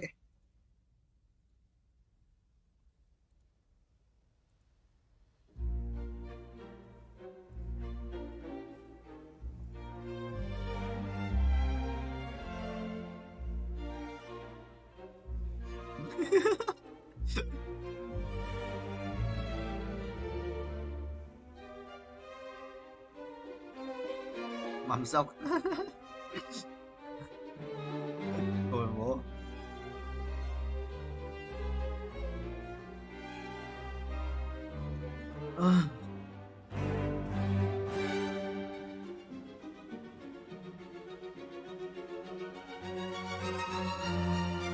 Thế à?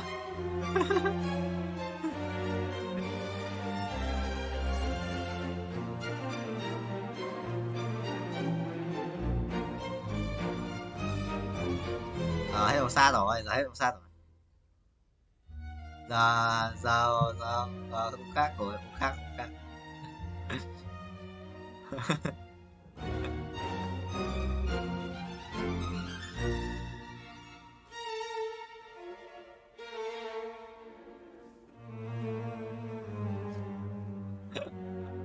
Hay à, hay không?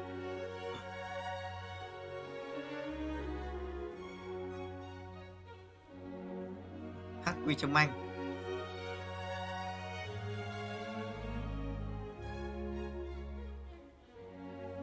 Một em kia. Ở đâu vậy?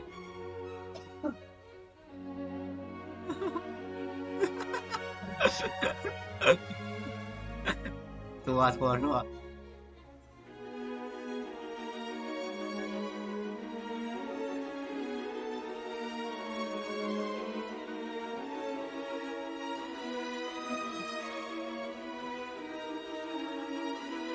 Rồi.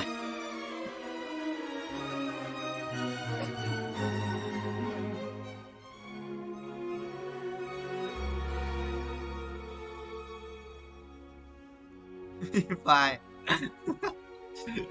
Ý lợn nhỉ?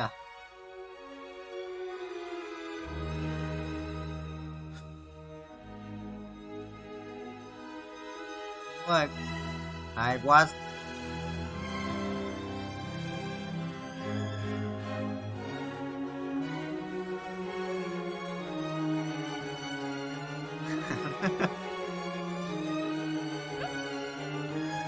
Đây cô nào không chết để cút xuống mày không?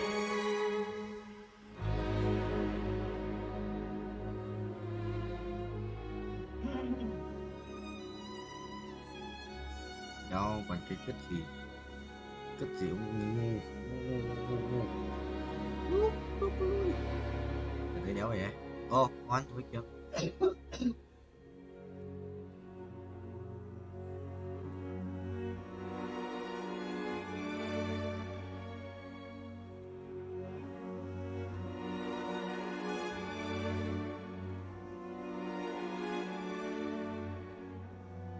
Chi lui. Vì ta thiệt 1 tỷ vàng cái thằng Phan 1 tỷ vàng.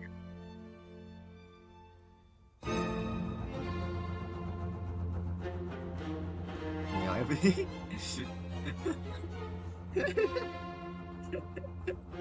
Anh cũng FPT à.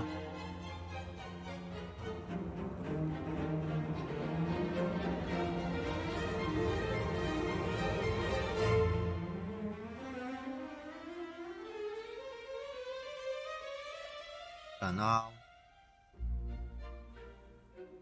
What the hell?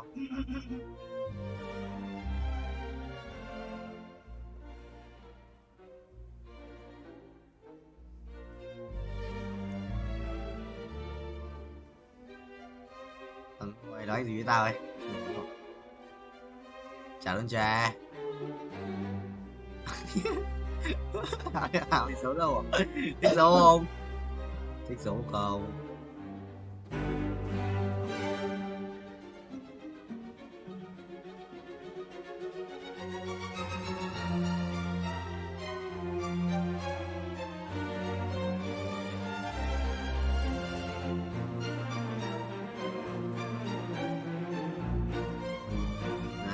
ui có cái thằng này chat trong game Roblox nó bảo tao, nó bảo là hai, xong rồi thằng khác nói bây giờ thằng kia hai, tao bảo là hai what, xong rồi nó thằng này đi không mình farm ấy, nó bảo tao là gì you look like a dog, tao bảo là like you, xong nó chửi bậy, xong nhiên đồng đồng thằng này.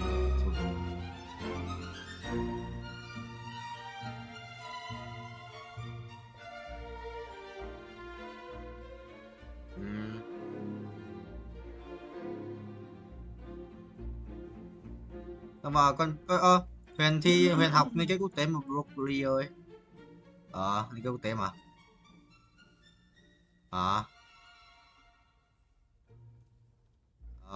Xong rồi nó học bổng lên nó mới phải cày học bổng đấy. Cày học bổng là đỡ tiền đấy. Không phải đâu. Nhiều.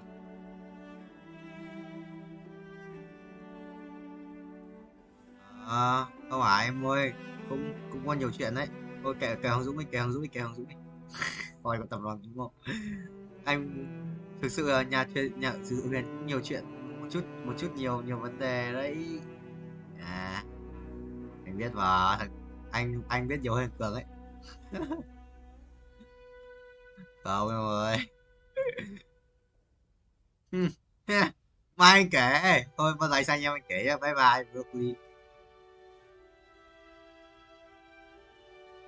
Chuyện mà chuyện này tao đánh tao không được biết đâu. tao nghe từ một người tâm sự với Huyền, biết đấy là ai rồi. Biết ai luôn đấy.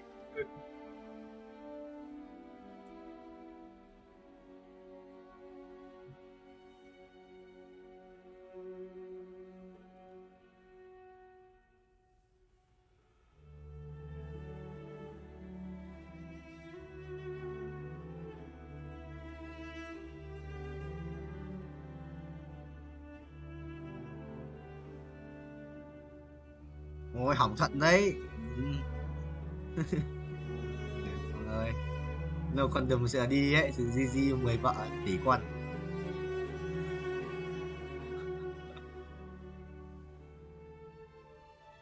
Lâu condom mà lâu condom mà đi chơi như thằng Long ấy thì có mà ra phả hình chuồn.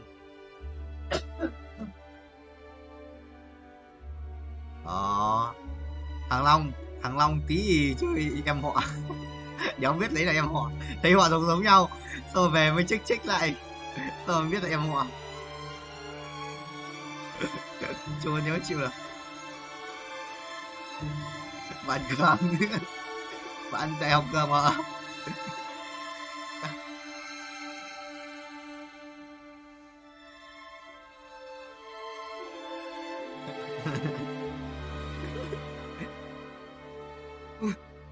Ui, lại sự binh sĩ linh ấy. Rồi nhót nha. Bây giờ để là bình thường sao? Quý à.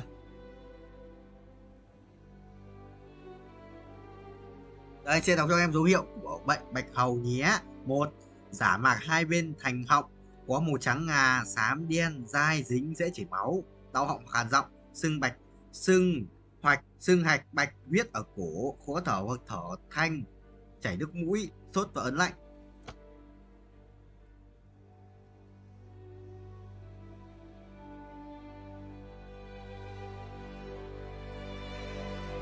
Thôi 20 lên rồi đi một thẻ vũ ạ. Thẻ thật. Đi về tuổi nguy về ngủ cũng được. Đâu. Đi được không vậy? Đi được không vậy broccoli?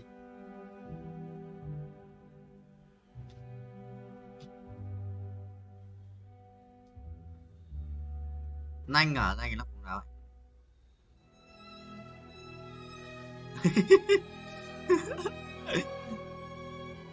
Không sao, Pacific đi học cũng được. Yes. Đi học từ năm